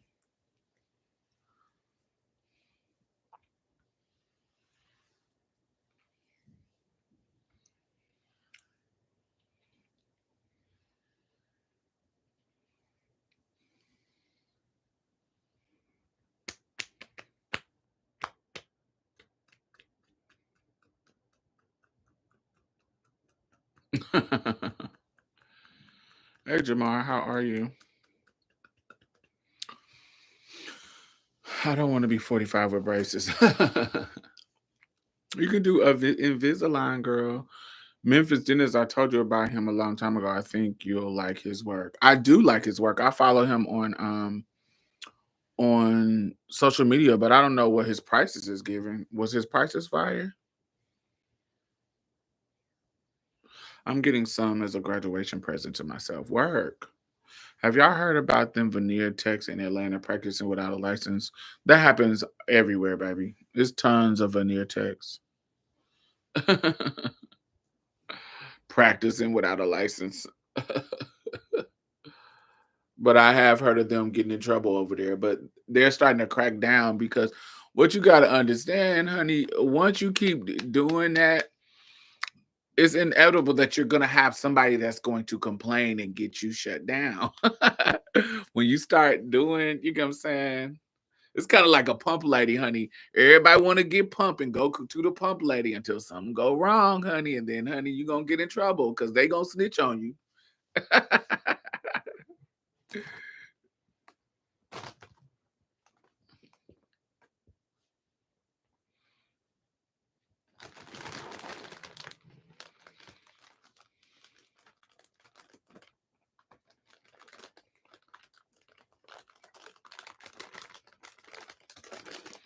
No, I've never heard of it.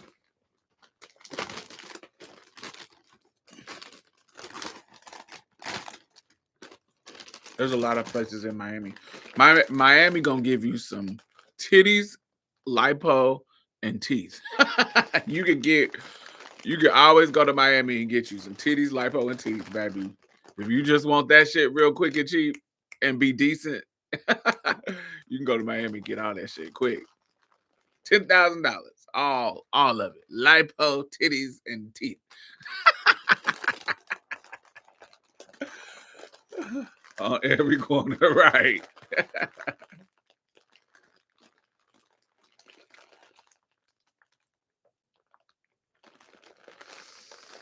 I don't want them big cheap teeth. That's embarrassing.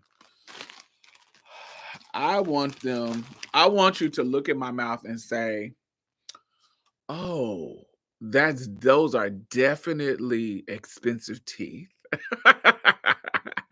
Those are definitely expensive teeth, but they look good. I want them to look good. I want them to look like I got my teeth done, but I want you to be like, "Oh, but they look good." That's the response that I want. I want them to be whitey white. If I get some veneers, they're gonna be white. Why would you get veneers to be dingy? They're gonna be white. I'm worried about I want them to be white. I want you to look at me and say, that bitch got money. Are you a celebrity? You got too much going on for you not to be a celebrity. Like you got you got your fancy teeth. You got you look like a celebrity. I want them to be white. Hey, Diamond, I just got back from Egypt. It was surreal, and your experience inspired me to go. No one could ever tell me that they weren't black now. Oh, congratulations. Yay. Egypt was a great trip. I love that.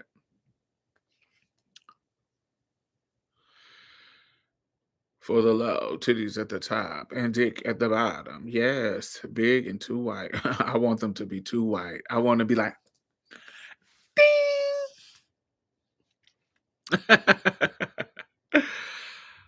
I got my breasts and BBL in Miami. It wasn't too bad price wise. I don't even want no BBL. I don't need no BBL, but I want them. I do. I'm thinking about getting some lipo, suck all of this motherfucking shit out. But I don't want that big ass scar, that big ass tummy tuck scar that you're gonna have to get if your skin get all flabby and crazy. I don't want that. Even though my homegirl got the scar, but she tattooed it all, like all of that, all across there. It's a tattoo. And it looks good, but that's an immediate telltale sign that you got a tummy tuck when you got that that tattoo right there. Lipo hurts so bad. Ugh. I heard it was painful. Yes, Nene Leaks. I like the Nene Leaks. I like the K Michelle's. I really like the K Michelle's. I like yeah, whatever whatever Trina did for Diamond Girl. I want that. I like hers too. I want the Dr. Heavenly Smile. I don't watch that show, so I don't know what it looks like.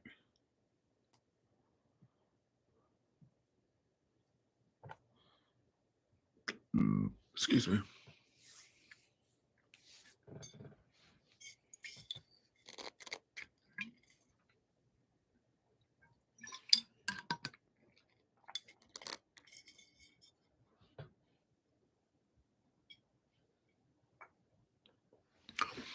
That Fupa Garland tattoo is definitely a telltale sign. Yes, for the gods. As soon as you see that, you know they got a tummy tuck.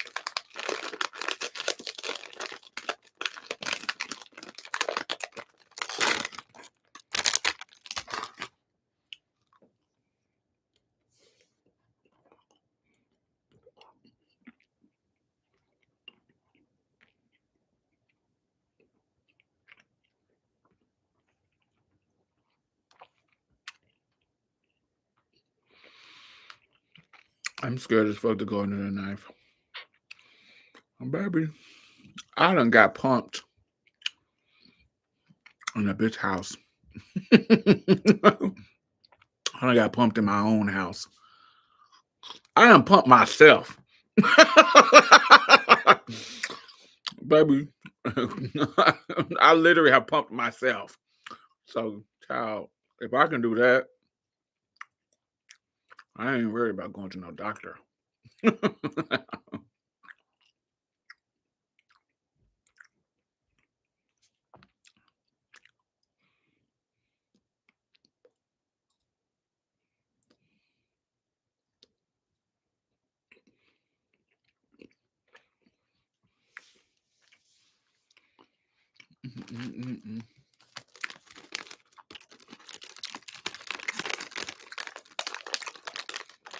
There's a girl from my city that does her own pump work.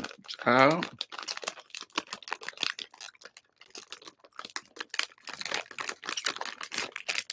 when I was younger, honey, I lived on the edge. We're living on the edge. I can't stop these tears from falling, or whatever the words are. We're living on the edge.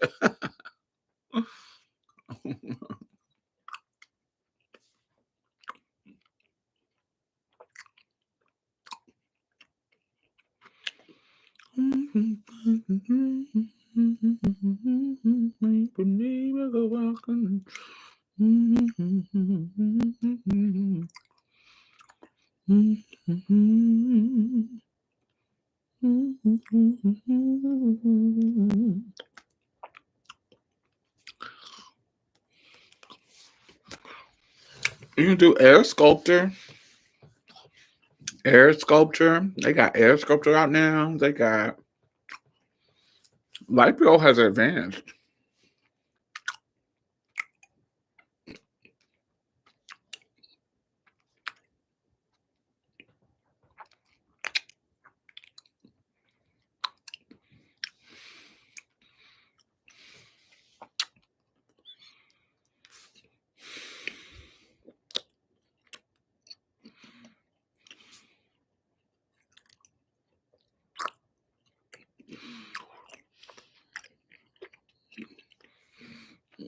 I think the people, I don't want to say everybody, but the people who I think look whack after surgery are people who went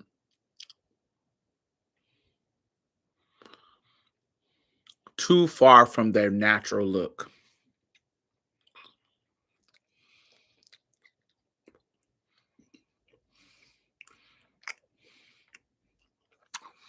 If you're going to go and get your whole face snatched and reconstructed and lip, when you get everything, it gets real cookie cutter and weird looking.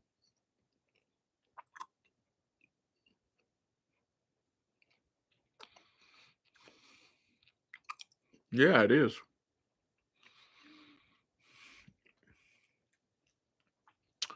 I don't want to get nothing done to my face until I'm 50. When I get 50, then I'm going to be like, snatch me, baby. I want them to snatch me, lipo all of this fat out my face, and snatch me up. But that's gonna be a birthday present to myself when I'm 50. You ain't talking about Lil Kim. It is. I'm talking about anybody, not just Lil Kim.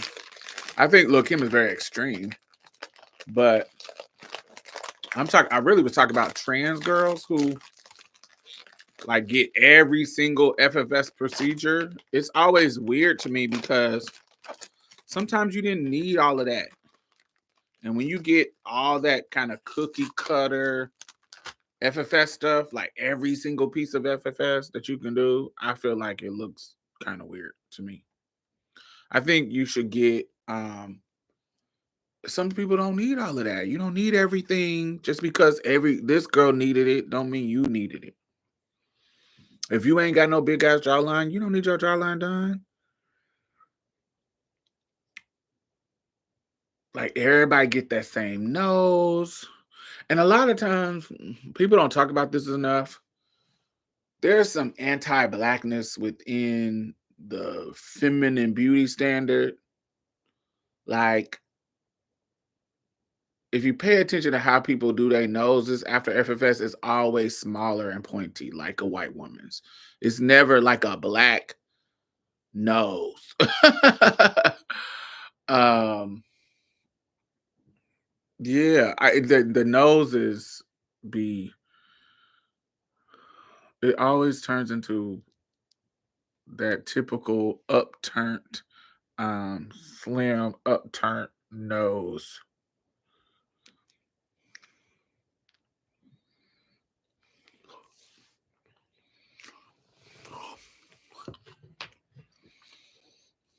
I never wanted a nose job because I felt like my mama's nose.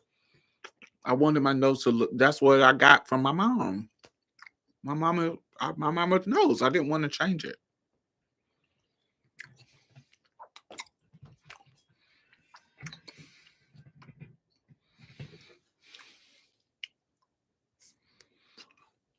And all the women that I knew had like angular jawlines. Yeah, the Elvin FFS. Yeah. All the women that I liked had like more stronger jawline. So I didn't want some big ass manly jawline, but I didn't want it to be like like mm. like totally taking everything off. I didn't want that. The doctor I went to, I felt like he did my jawline like I wanted him to do. I didn't want it to be super hard, but I didn't want it to be super small. So it just looks like regular. I love my doctor. I heard some people complaining about him, but I, I like my work from him. Everybody walking around with the same face. Most doctors just can't deliver a nice post-surgery nose that is smaller but retain ethnic characteristics.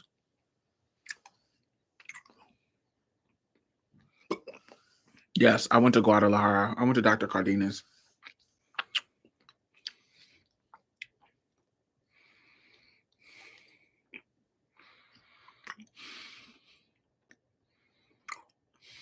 That tut chin. That's like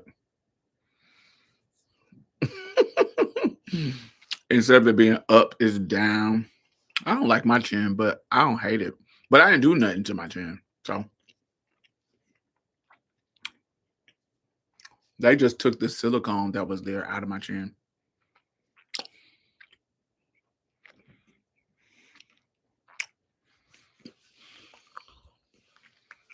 Well, the girls ain't been getting FFS in the other states anyway. They getting FFS in blue states, and that can't. They can't stop that.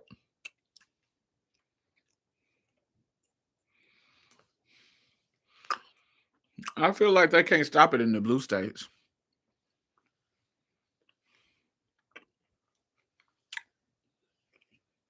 Yeah, I've never got my nose done. My nose is natural.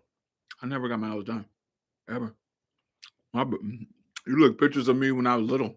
My nose was like that.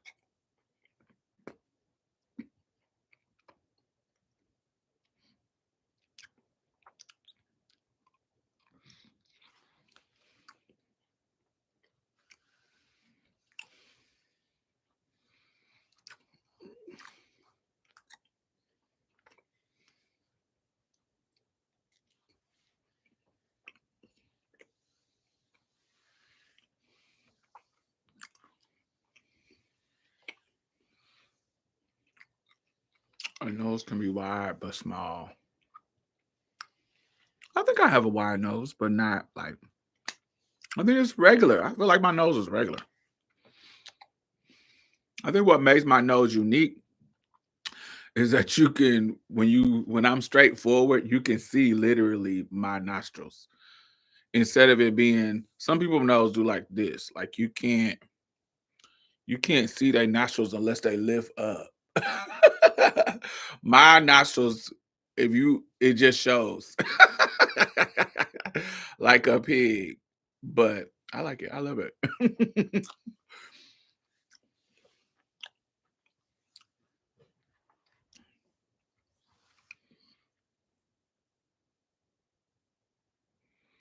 Yeah, that makes total sense to me.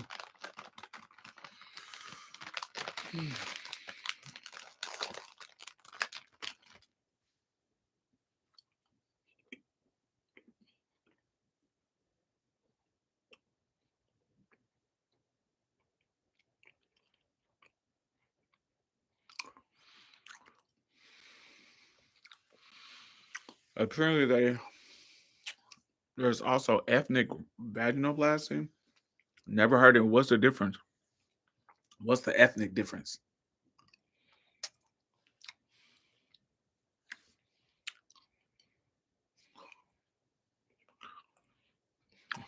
I done seen all kinds of pussies. And they all look not the same, but I don't see no difference.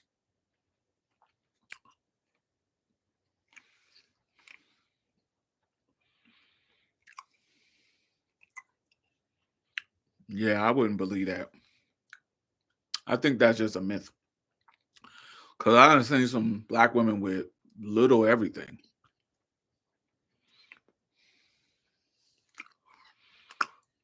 And then I done seen some white women with some fat ass pussies.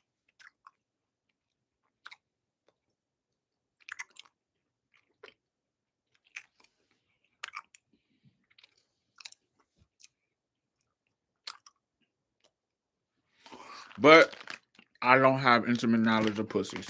So could be. I don't know nothing about it.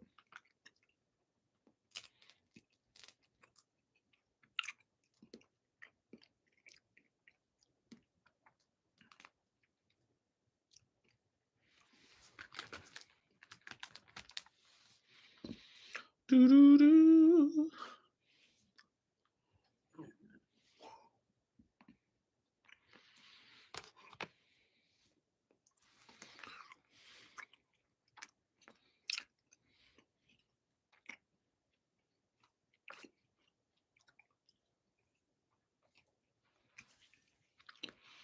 Defying gravity. Mm.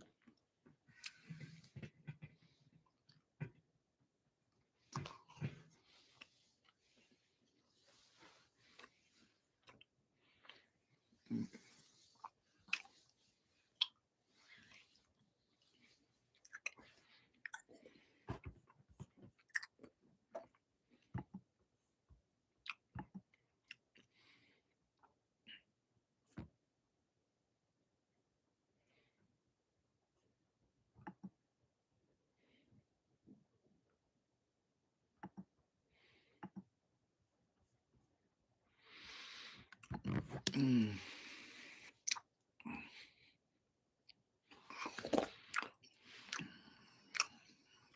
My ex-husband's wife. Me and her had a longest conversation while I was in New York. This last. So I haven't talked to her since like 2016 when she found out about me being trans and me and his relationship. And I told her all the tea, ah, da, da, da. And so she said she was going to leave him and get a divorce, but she didn't. And so 8 years later, she finally left him. and she contacted me last on that like November 17th.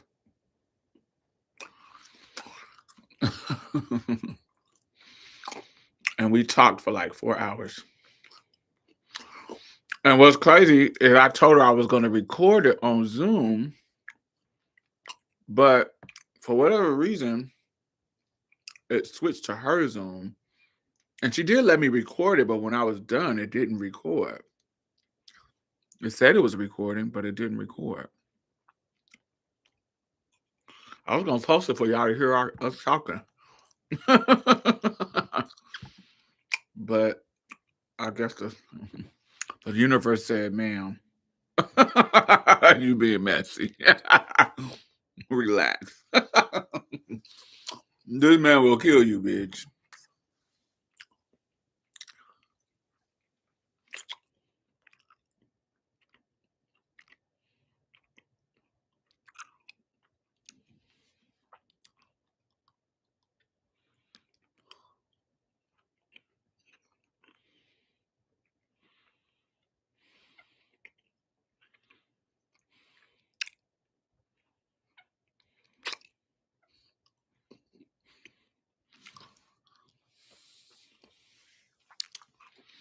If I was gonna get a coochie, I would want my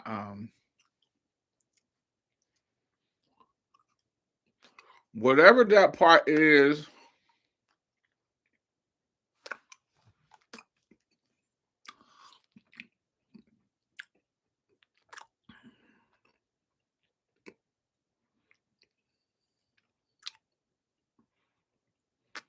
I'm gonna show y'all.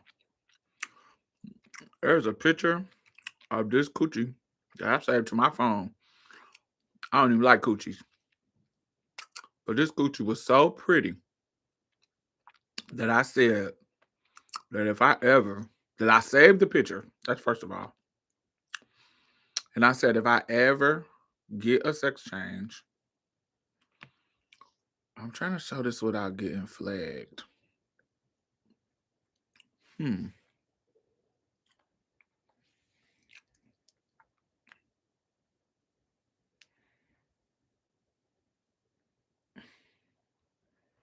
I'm gonna cover it up, but the part that I want to be fat is I'm not gonna cover up.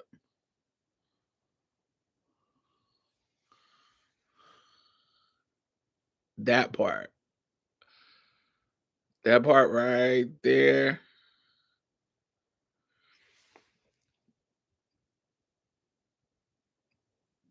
It's like a hmm,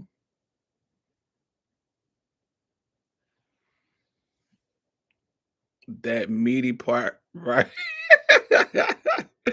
That meaty part right there. That's what I want to be fat. Like the part between your leg and your cooter, that meaty part right there. That's what I want to be fat. So that's a if I ever take go to the doctor, I'm like, this is what I want. I literally saved this picture. Is that a man hands on it? Yes. That's him pulling the hood of the pearl back. And I wish I could show it to y'all because this is like everything about this cooter cat is the most prettiest cooter cat I've seen. The lips are perfect. The pearl is perfect. It's like pink and brown. Like it's like the lips are brown, the meaty part is like caramel, and the inside is just pink and pretty, and the cover on top of the pearl is brown. It's just like it's just so sickening to me. Like it's so sickening. It's just sickening, sickening, sickening. This is the most prettiest cooter that I ever seen in my life. The prettiest one. It's like, oh my god! Like if cooters look like this, I would be like, you wearing it out. That's sickening. But I rarely see the ones that look like this. But this looks perfect. It's the perfect cooter.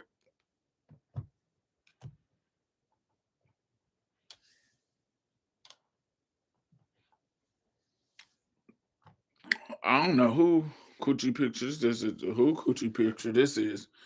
I just saw it on the internet and saved it because it was just like the prettiest one I've ever seen. The best, the best, the best. They be flagging me, child. They be flagging me for honey saying, I don't know. They be flagging me for this silly shit.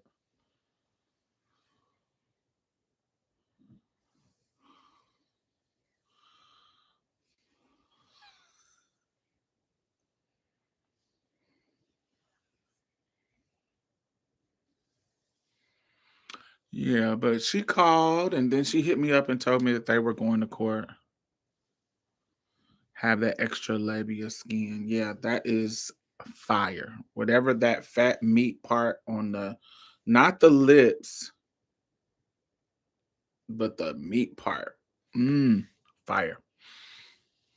I think if I had the trade, I would want to be able to take 9 inches, and I know I could not do that post op.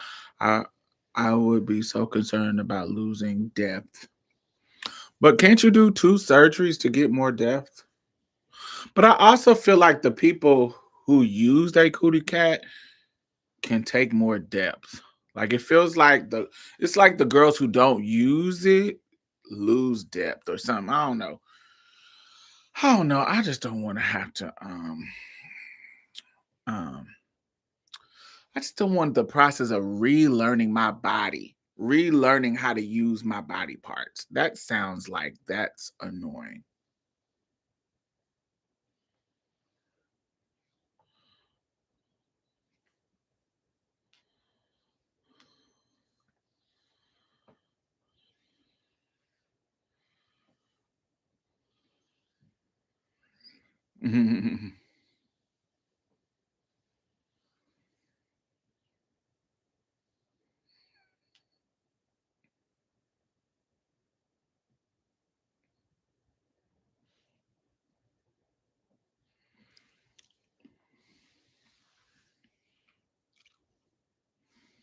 Yeah, you have to relearn your body, learn how it. I'm like, I'm too old for all that shit. I know how my dick works. I know how to use it. I know how to tell you what to do to make it good to me. And when you get it all spliced and diced and turned into something else, you gotta learn how to use it again. And that just sounds, from the bathroom to the sex, it sounds annoying in my 40s. That sounds like, I guess if I did it in my youth, it might be fire. But in my 40s, my sex life is so good in my 40s. Like the dudes that I mess with now know exactly how to make me nut. Like I don't even mess with dudes that don't know how to make me nut. So like I rarely fuck with new boys. It's I've been dealing with the same people for like shit. I think the newest person that I have been dealing with is probably 2017. I think I started dealing with him in 2017, maybe 18. Nah, it's at least maybe 2019, 18, 19. I think that's the newest person I started dealing with. But I didn't have to teach him nothing. He just was on it. Um,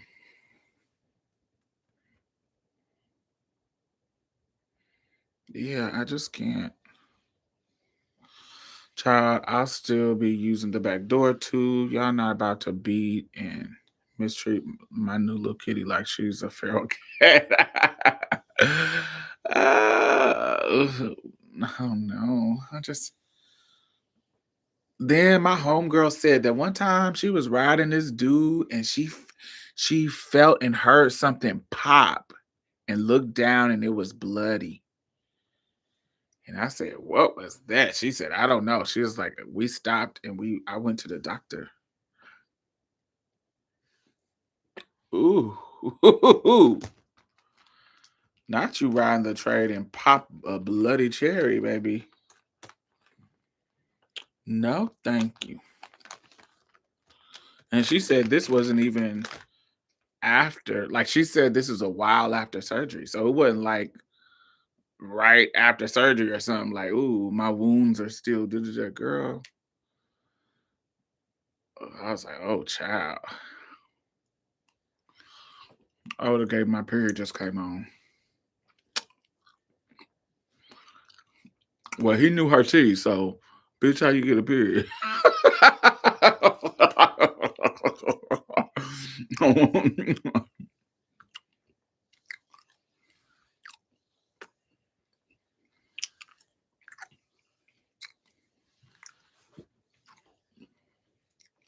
It's a miracle.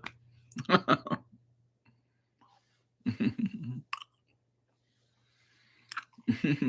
said, baby, I'm pregnant. Now give me some abortion money.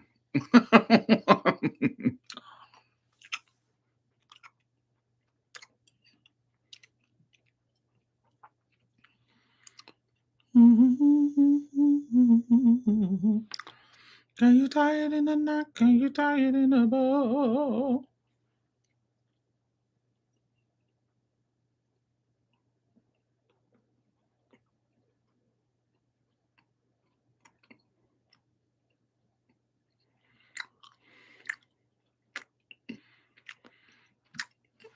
You know what's crazy?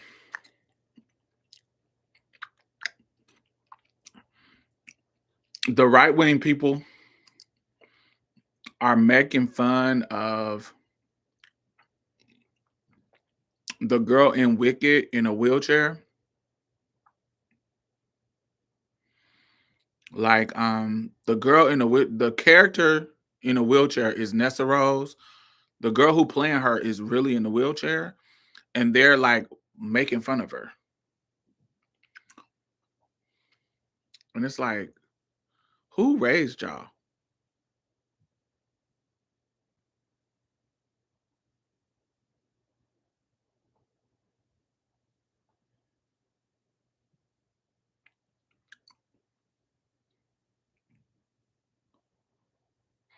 Hey.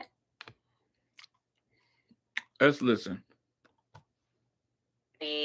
I mean, I'm a fan, obviously, but there's something that's made me a bit uncomfortable, and as somebody who's disabled with a platform, I just wanted to talk about it really quick. Starting off by saying two things. I have my laptop here. By the way, I'm reading my thoughts because I get scatterbrained, and if I don't have my thoughts on a paper... Anyways, it is absolutely okay to not like a fictional character. I am going to be admitting my bias in the way that I have a lot of different feelings on Nessa than a lot of you do, and that's totally fine. I think Nessa's complex. But that's the beauty of art in Wicked. These characters and the movie wouldn't be what it was if there weren't different opinions on the characters and who's truly wicked or not. And not liking Nessa herself is okay, because she is fictional. That's totally fine. Number two, I am a deeply unserious person. I love a little jokey joke. The house jokes, silly, goofy, harmless, because the basis of the joke is fictional. Jokes about Nessa's actions or personality, silly, goofy, because she herself is fictional. That being said, and if you are looking for the comments in my comment section, I've attempted anyways to delete most of them. Aggressive comments and jokes about Nessa's disability itself is deeply uncomfortable because disability is not fictional. At the end of the day, me, Marissa, is the person that is still disabled and in a wheelchair. And so it is simply a low-hanging fruit that too many of you are comfortable taking. Before even being cast in Wicked, I had received comments just as me, as Marissa, not Nessa, around the words of stand up for yourself. I guess you can't stand him, etc. These comments aren't original. And when these jokes are being made by non-disabled strangers with a punchline of not being able to walk, it very much feels like laughing at rather than laughing with.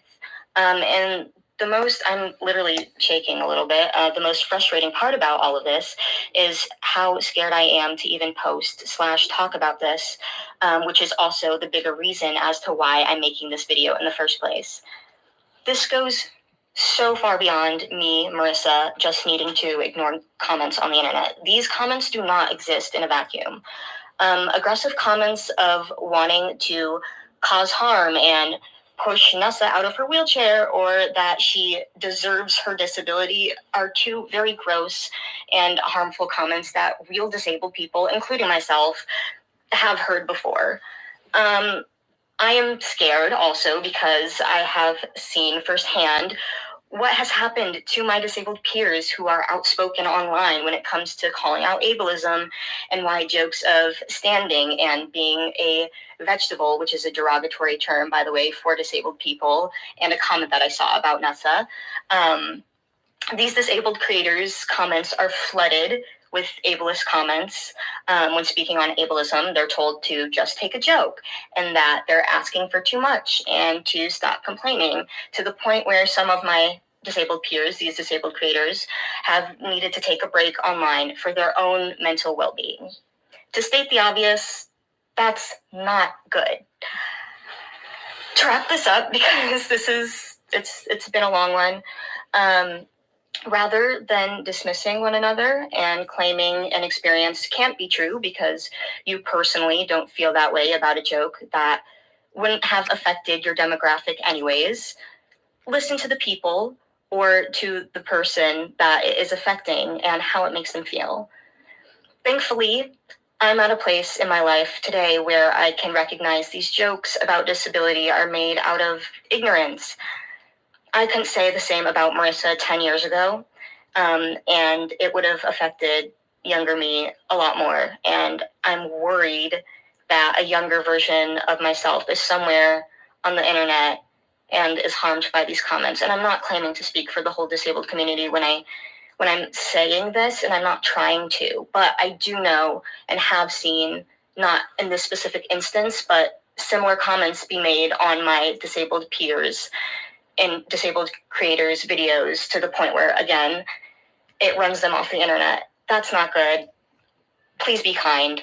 And lastly, I want to say one of the major themes within Wicked is having the ability to listen and to understand one another. And I truly hope that is something a lot of you can practice more and take with you. Thank you. Love you. Bye. Nessa is annoying and a late sister. She's kind of new. The people definitely give her reads. I think what she said in the beginning, I think what she means in the beginning, she's like, she said, I'm not talking about you reading the character because she's a fictional character. You can read her all you want, but don't read her disability because I am disabled. So when you're talking about, oh, she can't stand up for herself as a joke, you're not reading her, you're reading disabled people who can't stand up. And in my brain, I'm like, duh, like why would you say that? Like it's different when I'm like, oh, Nessa's a bitch because she was letting them play her sister and da da da. You cannot like Nessa and her politics of the story, but when you are reading a character about their disability, saying you will push her out of the chair to a disabled person, and the actress is actually disabled in a wheelchair. That is super harmful, and harmful to the people around, like people, the disabled people reading that just feels like that goes too far. And I'm like, who raised y'all? Like, why would y'all? That feels outside of the scope of reading the character because you don't like the character. Does that make sense? Like, that feels out of the range. That feels taking it too far. But it feels kind of like how they be playing trans people too. Like they feel like even with the Dave Chappelle shit, like you're going too far. We say, "Oh, you're going too far," and they say, "No, we're comedians. We can make jokes. Jokes is jokes. Like there's no ever any kind of reign of jokes." Like there's no kind of like there's no such thing as going too far when it's a joke or said as a joke or said by a comedian. When I'm like, I think every individual gets to determine what is too far. Every individual. And when you get a backlash, that means that there's a people who felt that you were too far. You have gone too far with your joke. Or if one person that you're pointing this to, particularly the actress who's playing this character, if she says, "Oh, I'm offended by this because I'm in a wheelchair too," and if you're talking about pushing disabled people out of their chairs and I'm disabled, you don't think that I'm going to be offended by that? That's strange. Or you're jokingly saying she can't stand up for herself.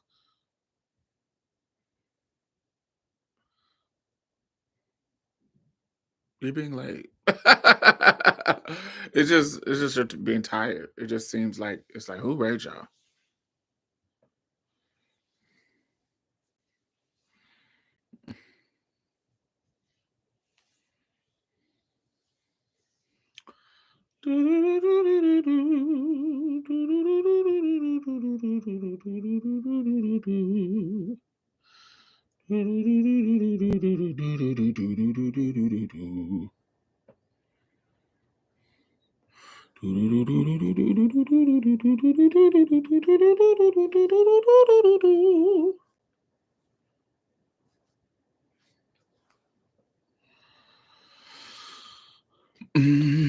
Yeah.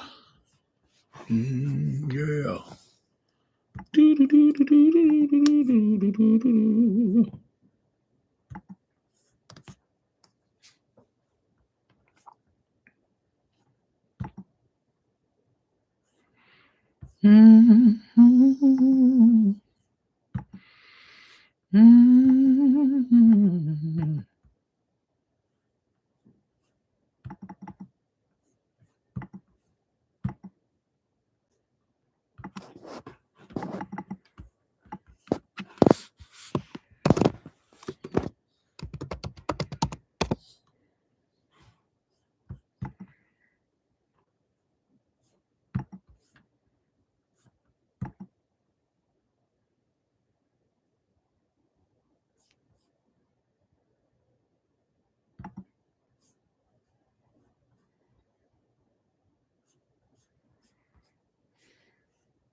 How are they gonna make her walk in the next act? I don't know. She has a dance scene and everything in the musical, or do they think they're gonna leave that out? Maybe, I don't know. That is an interesting question.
Mm, mm, mm, mm, mm.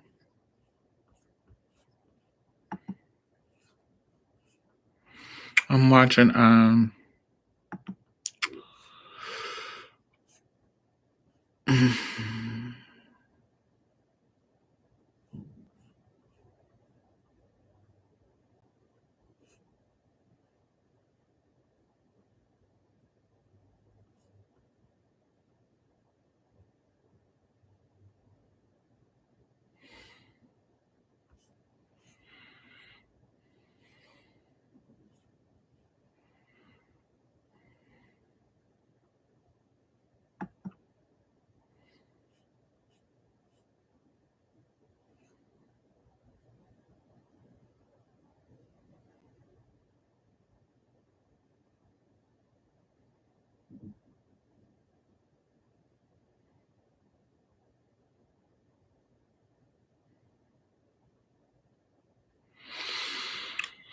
So apparently in Massachusetts, there was some cisgender girls that fought a trans guy and they are charging them with assault.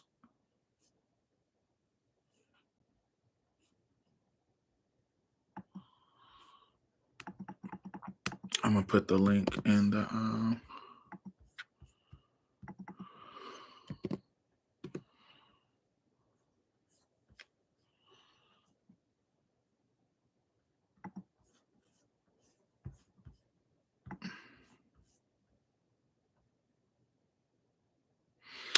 So police in Massachusetts are seeking to charge three teenagers in connection with an attack of a transgender boy in August. After a lengthy investigation, Friday it was filed application for criminal complaint seeking assault and battery charges against two 16-year-old boys and a 17-year-old boy. These teens will face a juvenile court hearing. Oh, so it was cisgender boys that was fighting a trans guy. Hearing a hearing after which a clerk magistrate will determine whether there is probable cause to move forward. The victim, Jaden Tanik, I can't say that last name, Takakzik.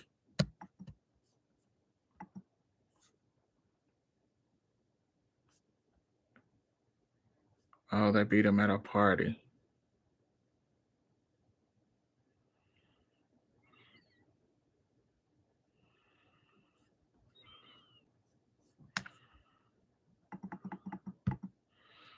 Here's his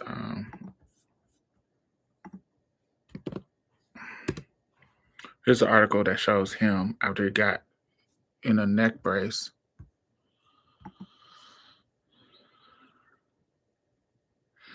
16-year-old Jaden said he was at an outdoor party Friday night in Gloucestershire when as many as a dozen teenagers attacked him and called him homophobic slurs. They chased him into the woods where police found him.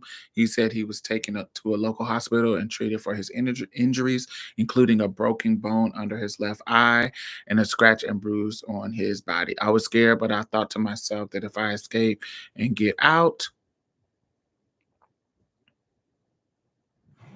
that things would eventually get better. As I was getting hit, it was terrifying. Terrifying. I thought I was going to die, but I tried to keep a positive mindset. His mother, Jasmine, said that she was terrified when she got the call that her son has been in the hospital. Okay. This was my worst fear for Jaden. This has been the biggest fear for him as a mom of a transgender kid. She said of him being assaulted. Getting the phone call was one of the most terrifying things I have experienced, having to go to the hospital, see him in the condition. When I got the call, I just was praying that he was alive. Yeah, the attacks are starting, baby. Well, continuing. Mm-mm-mm-mm-mm.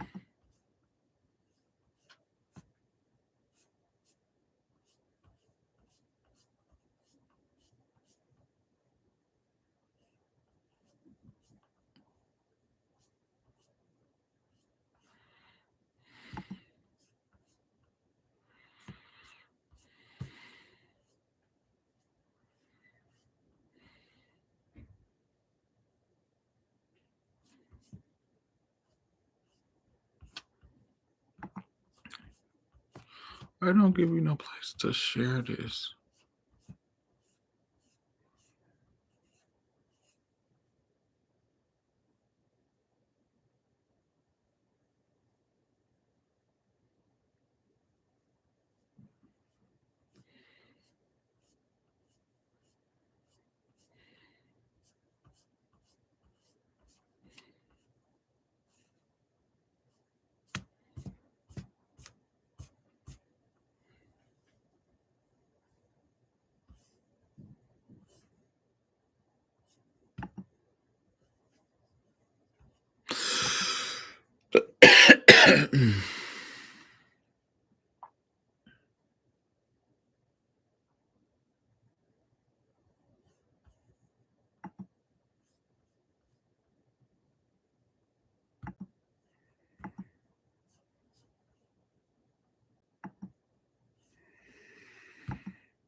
Mm,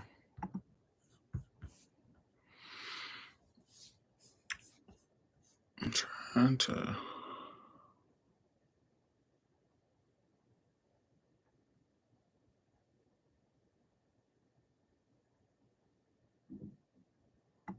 Yep.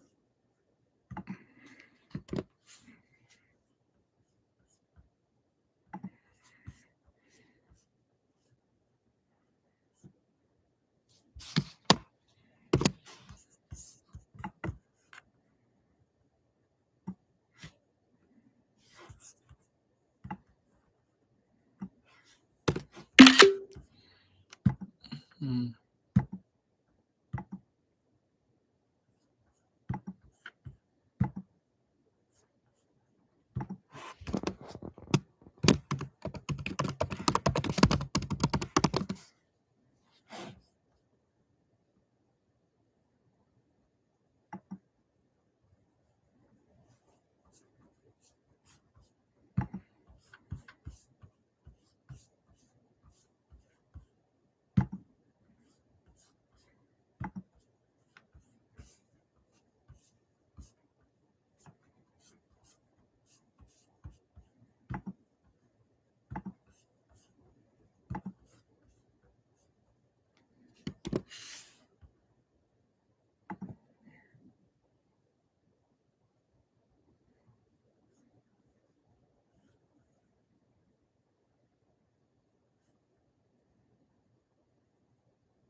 yeah, I think so too.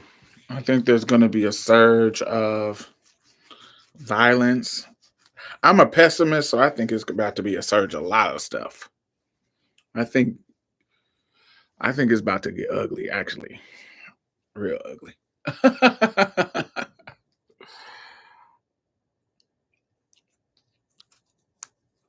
I just my mind is like, am I financially prepared for any bullshit? And I don't think I am.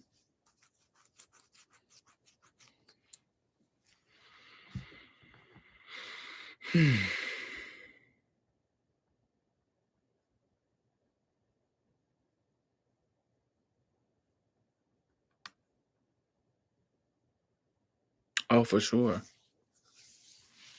For sure, for sure, for sure.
Mm. Well, all right, y'all. I'm about to get off of here. It is 4 o'clock in the morning. Y'all be good. Thumbs up. I will chat with y'all later.